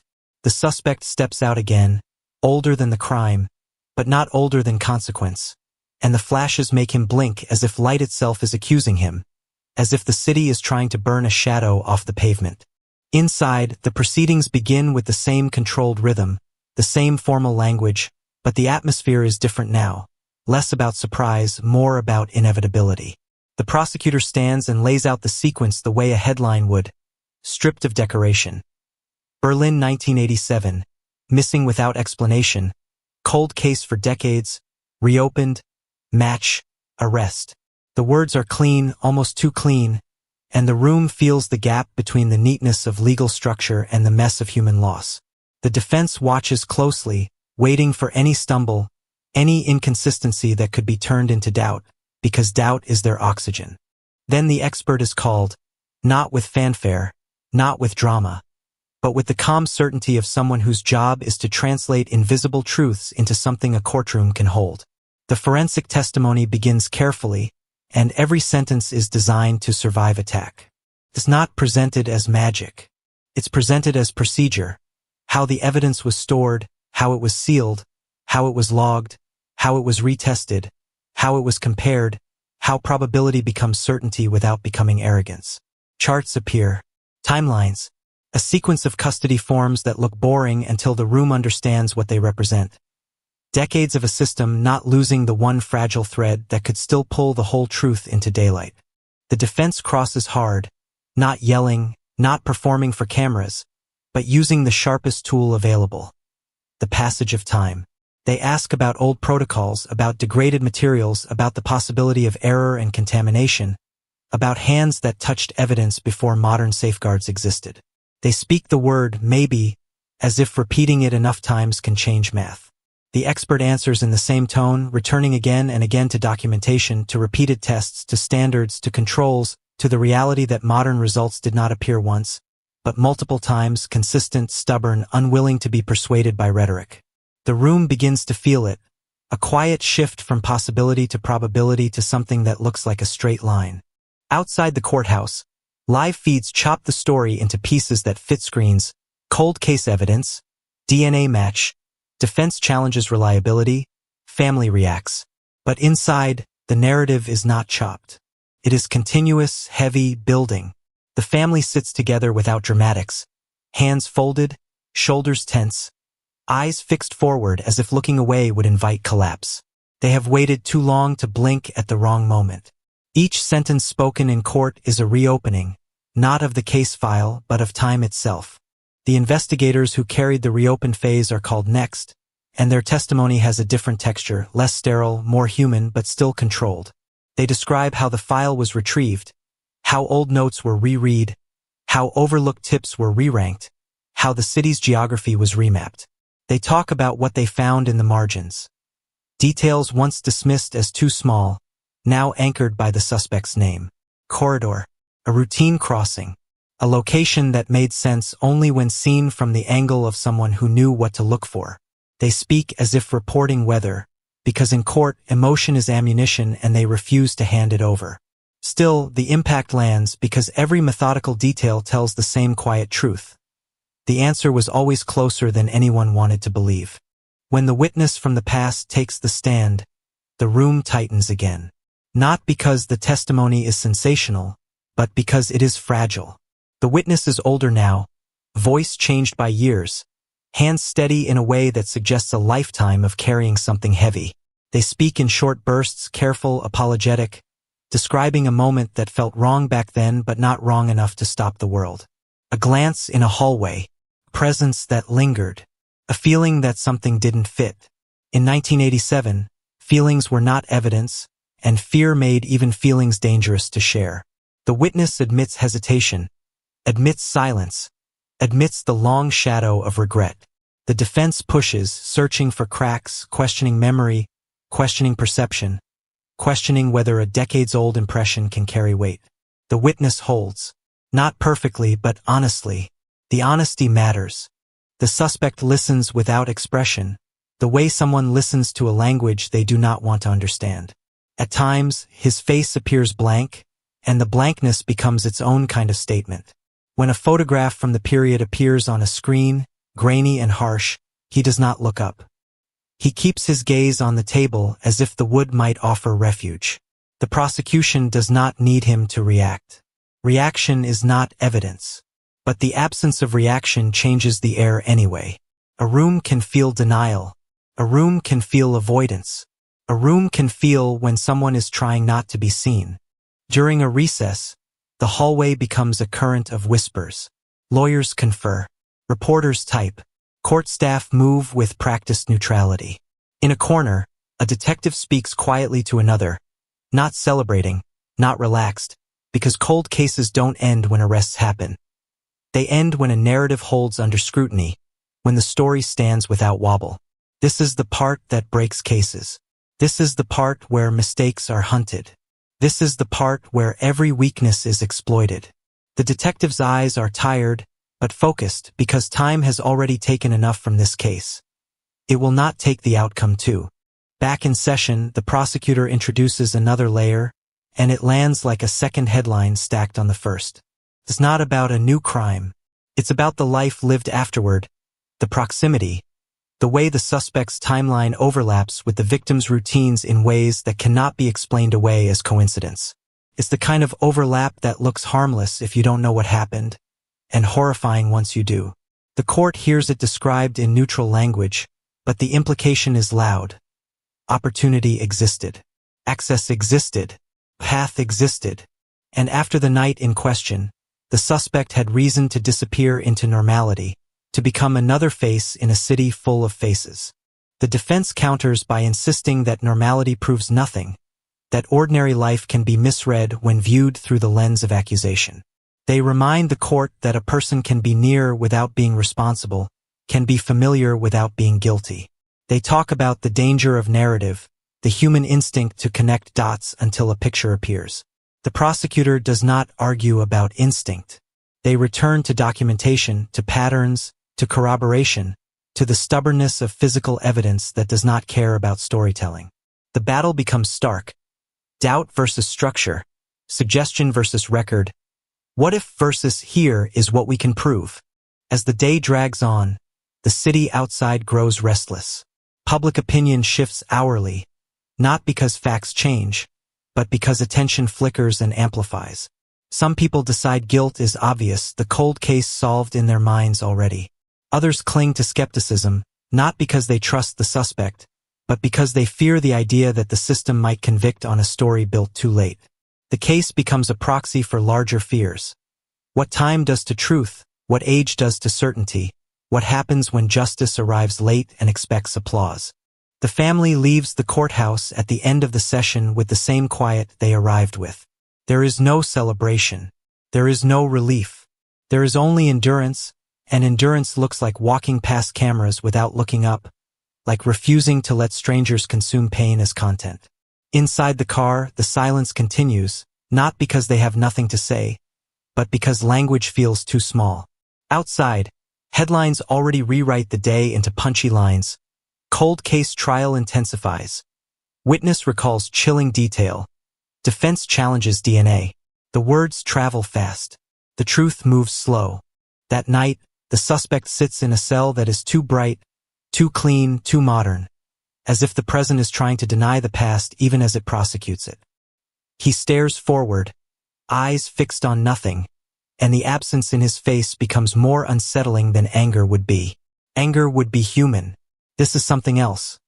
Calculation, resignation, a private inventory of what he can still control and what has slipped beyond his reach. Somewhere in the building, paperwork is filed, signatures gathered, schedules set. The machinery continues. And Berlin, outside, keeps living. Lights in windows, footsteps on wet pavement, the faint rumble of trains. Yet the city feels subtly altered, as if an old stain has been found beneath new paint and no one can pretend it isn't there. The cold case is no longer a rumor, no longer a whisper, no longer a file forgotten in a box. It is on screens, in court records, in conversations, in the way people look at each other on public transit with the smallest increase in suspicion. In the quiet hours before dawn, the case does what it has always done. It presses itself into the mind, not as a story with a clean ending, but as a reminder that time does not erase, it only delays. The courtroom will open again. The questions will sharpen. The narrative will tighten. And the city will continue to watch, waiting for the moment when a truth that has run for 36 years finally runs out of road. The courthouse doors open again and the air inside feels tighter than before, as if every brick has absorbed the weight of the last session and is now exhaling it back into the room. And the audience is quieter, not calmer, just more aware that the story is narrowing, that the space for alternative explanations is shrinking with each witness, Each document, each measured sentence that turns speculation into structure. The suspect is brought in with the same controlled routine. Steps, seating, a glance that never quite meets anyone else's eyes. And for a brief second the camera flashes outside feel distant, irrelevant. Because the real pressure is not in the hallway. It's here, in the room where time is being forced to account for itself. The prosecutor stands without flourish and calls the next witness. And the name lands like a small impact, not famous, not dramatic, but significant in the quiet way that always matters most in cases like this. Because the witness isn't here to tell a story, the witness is here to anchor one. A records custodian, an evidence technician, someone whose life has been spent cataloging, sealing, tracking, ensuring that fragile truth can survive the sloppy hands of years. The defense tries to inject doubt again, asks about old standards, about the chaos of archives, about the possibility that a mislabeled box could collapse everything, and the witness answers in a tone that does not care about courtroom drama because their loyalty is not to narrative but to practice. They describe redundancies, double logging, seal integrity, audits that happen years apart. Even the mistakes are documented. And that is what makes the defense's questions land differently now, not as sharp attacks but as desperate searches for a gap that isn't there. The prosecutor shifts smoothly, like a hand tightening a knot, and introduces something that changes the texture of the day. Not a new witness, but a new angle on an old detail, the radio, the static, the station schedule. The fact that in 1987, the broadcast the victim listened to had a predictable sign-off, and that sign-off happened at a specific time, and that time sits uncomfortably close to the last confirmed moment the victim was alive. It is not presented as a melodramatic clue. It is presented as a timeline anchor, a faint but stubborn heartbeat in the dead center of a night that has been blurred by decades. An audio specialist testifies gently, explaining how broadcast patterns worked then, how the station's archives confirm the schedule, how a witness statement about the radio being on was once shrugged off but now becomes a clock. The defense objects in the soft, legal way that tries to look principled, but the judge allows it, and the room leans in with the smallest shift of posture, because everyone understands what is happening. The case is being stitched tighter. When you can't show a weapon, you show time. When you can't show a witness who saw the act, you show a sequence that leaves less and less space for innocence to hide. And then comes a moment the courtroom is not prepared for, not because it is sensational, but because it is human. The prosecutor calls someone whose role is not technical, not procedural, but personal. A friend, a colleague, a person who knew the victim's routine not as a police file but as life. The witness takes the stand with a face set in restraint, the kind of restraint built from years of being asked the same questions and receiving no answers. And as they speak, Berlin 1987 becomes less like a distant black and white photograph and more like a room you can step into. They describe the victim's habits in quick strokes, what time they usually left, what route they preferred, how they always carried a certain item, how they disliked certain streets at night, and each detail is ordinary, almost painfully ordinary, and that ordinariness sharpens the horror, because it makes clear how easy it was for the night to swallow them without warning. The prosecutor doesn't linger on grief. They can't. This is court. But they allow just enough space for the room to feel it, and the defense, forced into the uncomfortable position of cross-examining someone who is not an expert but a person, proceeds carefully, trying to strip emotion away, trying to reduce testimony to usefulness. They ask about memory, about the reliability of recollection after decades, about whether the witness could be confusing dates. The witness answers with a quiet anger that never becomes a performance, saying they have repeated these details for years because no one would listen, because repetition was the only way to keep the victim from disappearing twice. Once from the world, and once from record. The suspect sits through it all, face still, eyes low, as if the table is the only stable thing in the room. His attorneys whisper occasionally, but he does not respond. When the witness mentions a location, an intersection, a doorway, a corridor where the victim often paused, his jaw tightens. It is subtle, too subtle for headlines, but in a courtroom where every movement is read, it feels like a flare. During recess, reporters flood the hallway with fragments, each one trying to be the sentence that becomes the day's headline. Radio timeline. Chain of custody holds. Friend describes routine. The words bounce off walls and exit into the city like sparks. Outside, the public devours them. Inside, the The family sits in the same position they have sat in for weeks, learning the hard truth that justice, when it arrives late, does not arrive gently. It arrives like someone turning the lights on in a room you have been forced to live in darkness, revealing mess and pain you already knew was there but never had to see this clearly.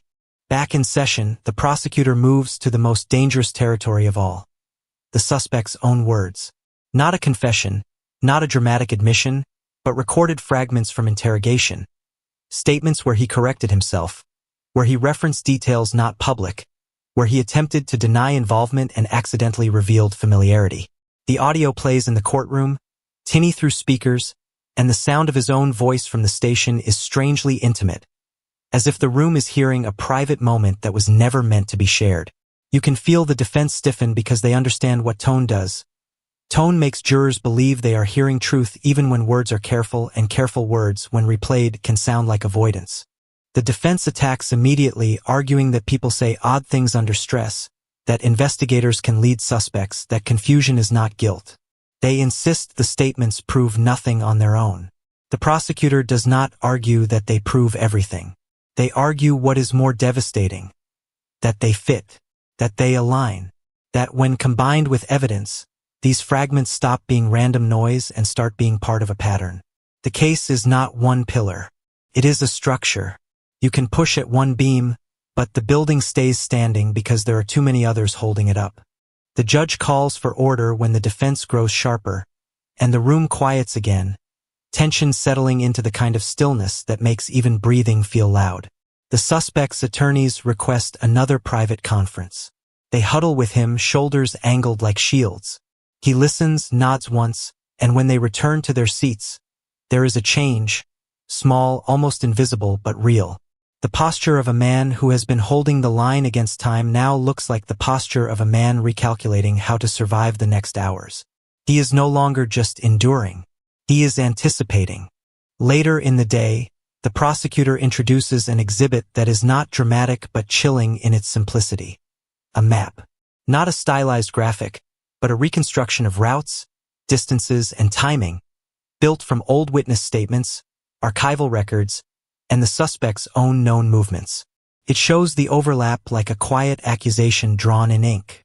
It shows where the suspect could have been without being noticed. It shows how the city's blind corners created opportunity. And it shows something else, something that makes the air in the room feel thinner. The route is plausible. Not fantastical. Not dependent on wild assumptions. It is ordinary. It fits the way people actually move. And that is what makes it terrifying. The defense tries to call it narrative invention. They say maps can be made to say anything. The prosecutor counters by pointing to sources, to dates, to the fact that the map is not a story but a synthesis, and synthesis is what cold cases live on, because cold cases do not give you the luxury of a single camera angle. They give you fragments. They give you echoes. And then they ask you to decide whether those echoes belong to chance or to someone who knew exactly what they were doing. As the session winds toward the end of the day, the judge announces scheduling, motions, the next witnesses, and the courtroom exhales, but it is not relief. It is only the brief loosening of a grip before it tightens again. People stand slowly, as if moving too fast might make the weight fall. The family walks out without looking at the suspect. The suspect is led away without looking at the family. Between them, the distance feels immeasurable, filled with years that cannot be crossed. That night, the city outside speaks the case into being again. In cafes, on phones, in quiet apartment kitchens where people pretend they are discussing it academically while actually feeling the private fear that it could have been anyone, that it could have remained hidden forever. The phrase cold case trends, circulates, becomes content, becomes debate, becomes background noise, and yet beneath all of it there is a pulsing awareness. The case is approaching a point where something will break, either the defense's doubt or the suspect's silence. In his cell, under the harsh light that refuses to dim, the suspect sits with his hands clasped, eyes fixed forward, the sound of the courtroom still in his head. His own recorded voice, the map, the witness describing routines that now feel like a spotlight. He shifts once, then again, as if the body is trying to escape what the mind cannot. Somewhere down the corridor, a door closes with a dull final thud, and the sound travels like a warning. The world is moving toward verdict. The machinery is advancing. Time, which once protected him like a thick fog, has cleared. And in the quiet hours before dawn, when the city is at its most vulnerable, a rumor begins to creep through the edges of legal circles, not yet spoken on camera, not yet printed in headlines, but there, whispered anyway. That the suspect is considering speaking, really speaking, not in fragments, not in denials, but in something closer to surrender, because the structure built around him is getting too tight, because the air is getting too thin, because the cold case, after 36 years, is not just reopened, it is closing in.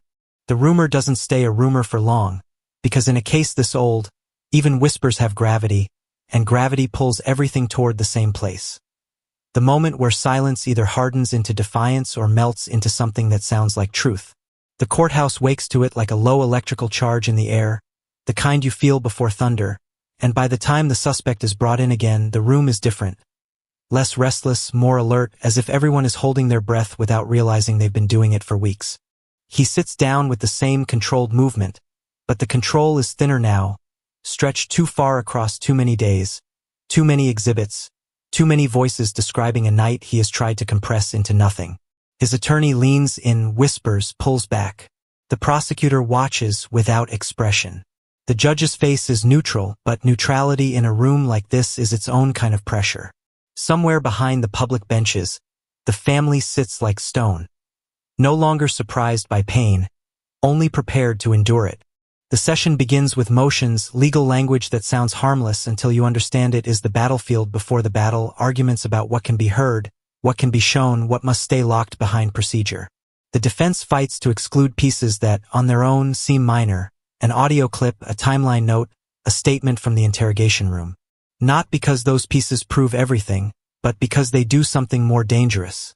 They shape the story. They make the story feel coherent.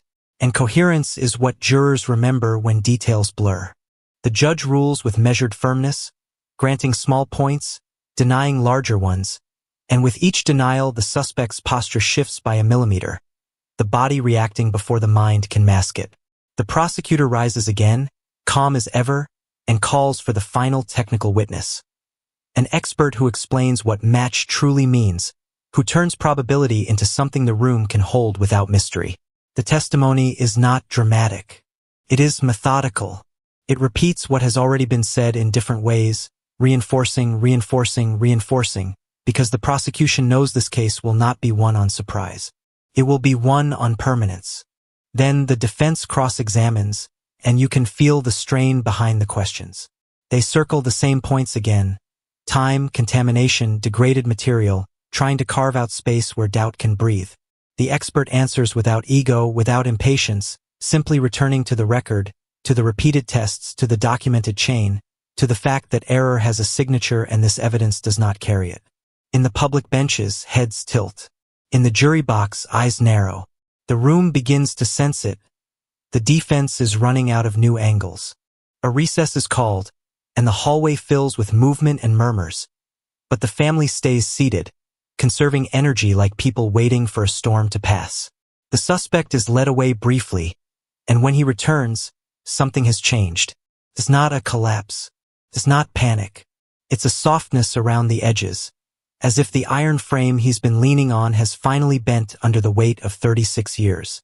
When court resumes, the defense requests a private conference. The judge grants it. Lawyers huddle. The suspect speaks in short, quiet bursts, and from a distance you can't hear the words, but you can see the shape of them: hesitation, bargaining, calculation. The prosecutor watches with the stillness of someone who understands exactly what is happening. A person can endure many things, but the moment their control over narrative slips away, they begin to look for a way to reclaim it. Sometimes that reclamation is truth. Sometimes it's a performance of truth. Either way, it changes the course. The conference ends. Everyone returns to their positions. The judge looks toward the defense. The defense stands, clearing their throat, and makes a request that lands in the room like a dropped object. The defendant wishes to address the court. For a beat, it feels unreal. Then the judge nods slowly, and suddenly the cold case is no longer being spoken about. It is being spoken through. The suspect rises. He grips the edge of the table as if the wood is the only thing keeping him anchored in the present. His voice is low, not theatrical, almost reluctant, and the first words out of his mouth are not an apology, not a confession, but a claim of being misunderstood, an instinctive reach for distance. But the room does not react. The room waits because everyone has heard distance before. What they haven't heard, not in 36 years, is the shape of what he cannot distance himself from. He begins to talk about 1987 in fragments, careful, controlled, as if walking on thin ice. He mentions the city as it was. The fear, the divisions, the way people learned to ignore things to stay safe. He says he was there, yes, in that neighborhood, yes, he knew the area. His attorney shifts slightly, watching the line. The prosecutor's pen moves across paper. The family does not move at all. Then he says a sentence that changes everything. Not because it is graphic, not because it describes violence, but because it admits proximity in a way his defense has been avoiding for weeks. He says he saw the victim that night. He says it was not planned. He says it was an argument, a moment, something that got out of hand. He uses the kind of vague language people use when they are trying to confess without owning the full weight of what they've done. But even vagueness is an earthquake in a case built on silence. The defense looks like they want to interrupt, to pull him back, to stop the bleeding, but the judge allows him to continue, and the suspect does, because once you begin speaking after 36 years, stopping becomes harder than starting. He talks about panic. He talks about fear of consequences. He talks about making decisions in minutes that he then spent decades pretending never happened. The words come out unevenly, like something being dragged from deep water. And yet, even in this moment, he avoids the center. He does not name motive clearly. He does not explain why he was there at that hour. He does not offer the one thing the family has waited for above all else: a complete account. There are holes. There are evasions. There is a clear attempt to present himself as a man who made a mistake, not a man who made a choice. The room feels it. The prosecutor feels it. The family feels it like a bitter taste. The judge stops him gently, reminding him that this is not the time for narrative, that testimony belongs in proper form, that his words will be considered but must be weighed. The suspect sits back down, breathing heavier than before, the act of speaking having taken something out of him he cannot reclaim. His attorney leans in again, urgent now. The prosecutor scribbles notes, already building the next move. Because the moment he spoke, he did two things at once. He cracked his own defense and he opened new questions. If he saw the victim, where exactly? If it was an argument, what caused it? If panic followed, what actions did he take afterward? And most haunting of all, why, after decades, can he still not bring himself to fill in the missing pieces completely? The prosecution rises after another brief pause, voice steady, and addresses the court in the controlled manner of someone who refuses to be dazzled by partial truth. They do not treat his statement as redemption. They treat it as confirmation, one more element aligning with evidence, one more proof that the structure holds. They emphasize that his words, however incomplete, place him in the orbit he denied. They emphasize that out of hand is not an explanation. It is a shield. They make it clear that the court is not here to evaluate regret. It is here to evaluate responsibility. The defense responds quickly, attempting to frame the statement as evidence of humanity, as a man overwhelmed, as someone who should not be judged as harshly after so much time. They talk about age, about frailty, about remorse. But the room is no longer listening the same way, because age is not innocence, and time does not dilute harm. Time only spreads it out, letting the damage seep into decades. The day ends with scheduling for closing arguments. The judge's voice is calm, procedural, as if they are discussing paperwork rather than the collision of past and present. People stand. Chairs scrape. The family rises slowly, and for the first time in weeks, there is a visible tremor, small but real. Not because they got everything they wanted, but because they got enough to reopen the wound in a new way. Partial truth is its own cruelty. It gives the mind something to grip while still denying it the full shape of reality. Outside, headlines explode within minutes. Suspect speaks. Cold case defendant admits seeing victim. Partial admission shocks courtroom. The story spreads fast, faster than nuance can travel, and the city reacts as cities do. Some declaring it over, some declaring it unreliable, some suddenly remembering where they were in 1987, as if proximity to time could become proximity to meaning. That night, the suspect sits alone again, and the cell feels smaller than before, because now his own words are trapped with him. Speaking didn't free him. It only brought the past fully into the present, where it can no longer be edited. In the courthouse, lights go out one by one, but the case does not dim. It hums in the dark like the old radio in the apartment, static that refuses to settle, because even now, after an arrest, after testimony, after a statement that cracked the silence, something remains unfinished. The cold case is closing, yes, but it is not closing cleanly. Not yet. The final day arrives without romance, without ceremony, and that is what makes it terrifying, because the end of a story like this is never a cinematic slam of doors. It's the slow tightening of a circle until there is nowhere left to look but straight at what happened, and the courthouse feels less like a building and more like a machine that has been running for weeks, grinding 36 years into a verdict, turning memory, evidence, procedure, and pain into something the law can name. Outside, the city is awake early. Cameras are already set. People gather not because they expect spectacle, but because they sense history about to seal itself shut. Inside, the suspect is let in and he looks older than he did yesterday, as if speaking even partially has accelerated time, as if words ripped something loose that can't be reattached. His face is controlled, but the control is different now, no longer the control of someone confident in silence, but the control of someone trying to hold together a failing structure. His attorney whispers again. He nods once. The family sits, still, eyes forward, the kind of stillness that is not calm but containment. They have waited too long for this moment to waste it on emotion that might collapse them before the end. The judge calls the room to order, and the sound is crisp, final, like the click of a lock. Closing arguments begin. The prosecutor stands and speaks with the urgency of someone who knows the facts are heavy enough without decoration. They do not shout. They do not dramatize. They rebuild the story the way a careful hand rebuilds a shattered object. Piece by piece, showing how each fragment fits, how time did not destroy the truth, it only scattered it. They bring the jury back to 1987, to the apartment, to the radio static, to the cup gone cold, to a life cut out of routine without warning. They remind them how the case froze, how it became a cold case not because it didn't matter, but because the world moved on and the evidence couldn't speak loudly enough until it could. They walk through the chain of custody like a spine, emphasizing that this case did not depend on one fragile claim but on documented continuity. They revisit the forensic testimony. Repeated testing, consistency, controls. They revisit the witness who carried a splinter of memory for decades. They revisit the map, the overlap of routes, the ordinary plausibility of the suspect's proximity. They return to the interrogation fragments, the slips, the familiarity with details that should have been unreachable. And then they do something that hits harder than any accusation.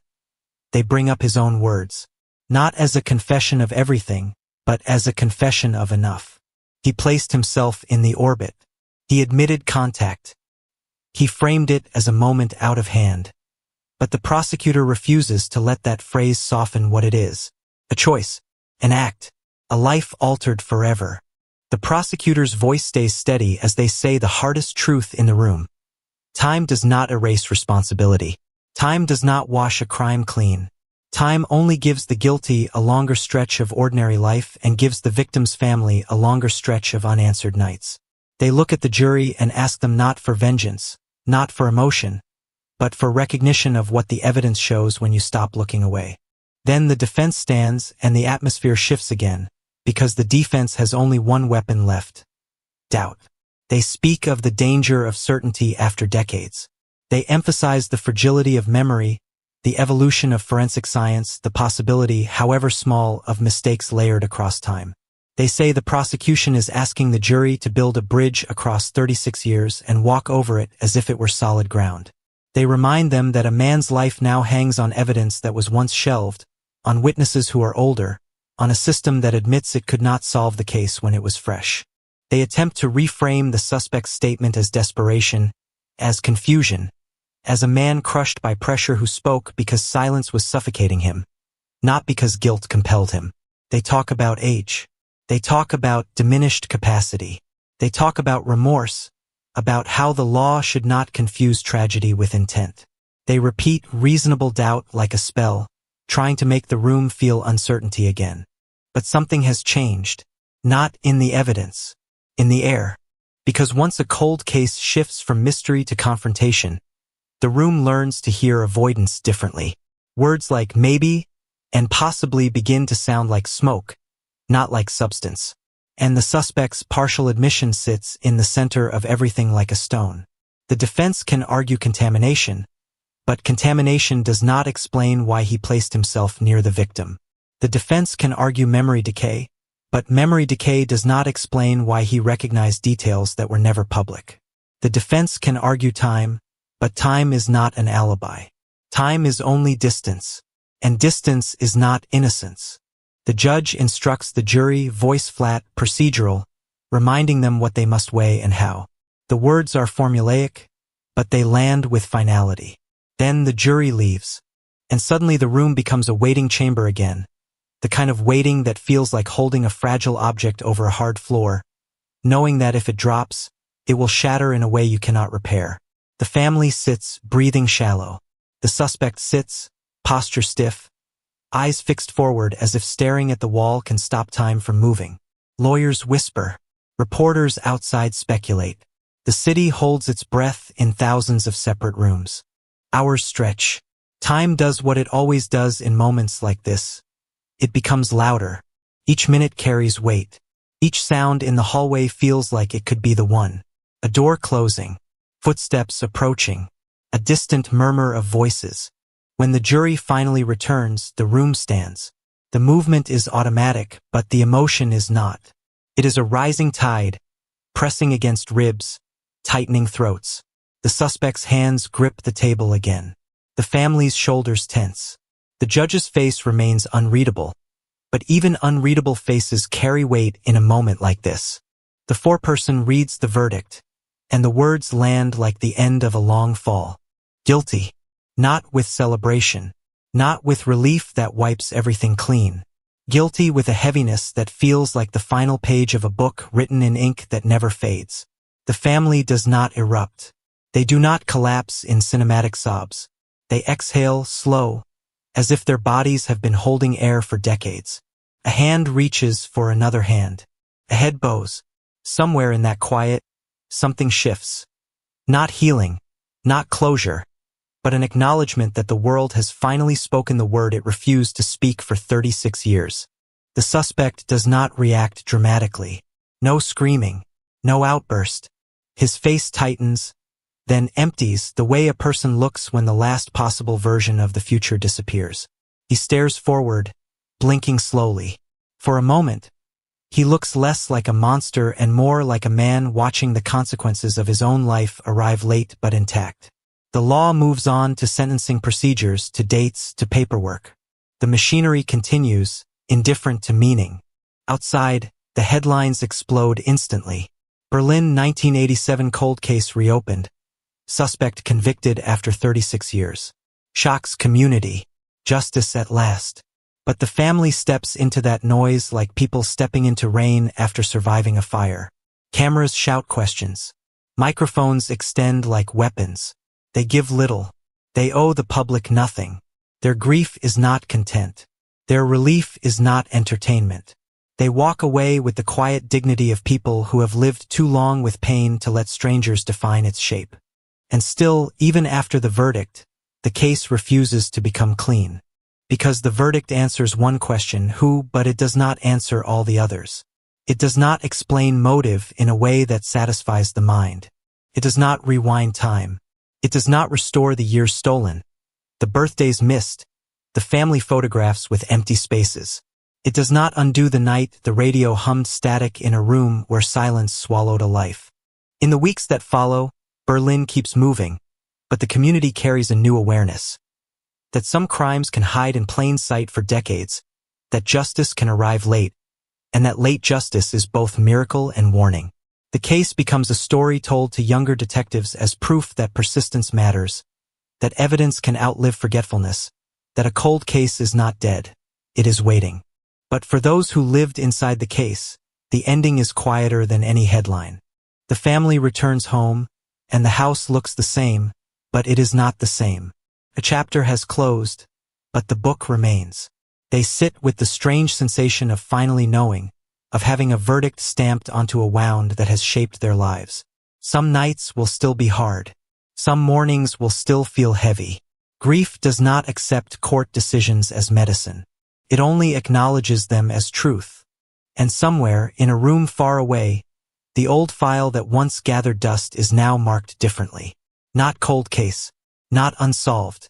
The label changes, but the shadow remains, because the true power of the story isn't the conviction. It's the reminder that time can delay justice, but it cannot fully bury it. That a city can reinvent itself, walls can fall, decades can pass, and still, a single night can reach forward and grab the present by the throat. Berlin, 1987. A disappearance that became a cold case. 36 years of silence. And then the door finally opened, the past stepped out, and the community learned the most unsettling truth of all. Some endings don't bring peace. They bring clarity. And clarity, after decades of darkness, can be its own kind of haunting.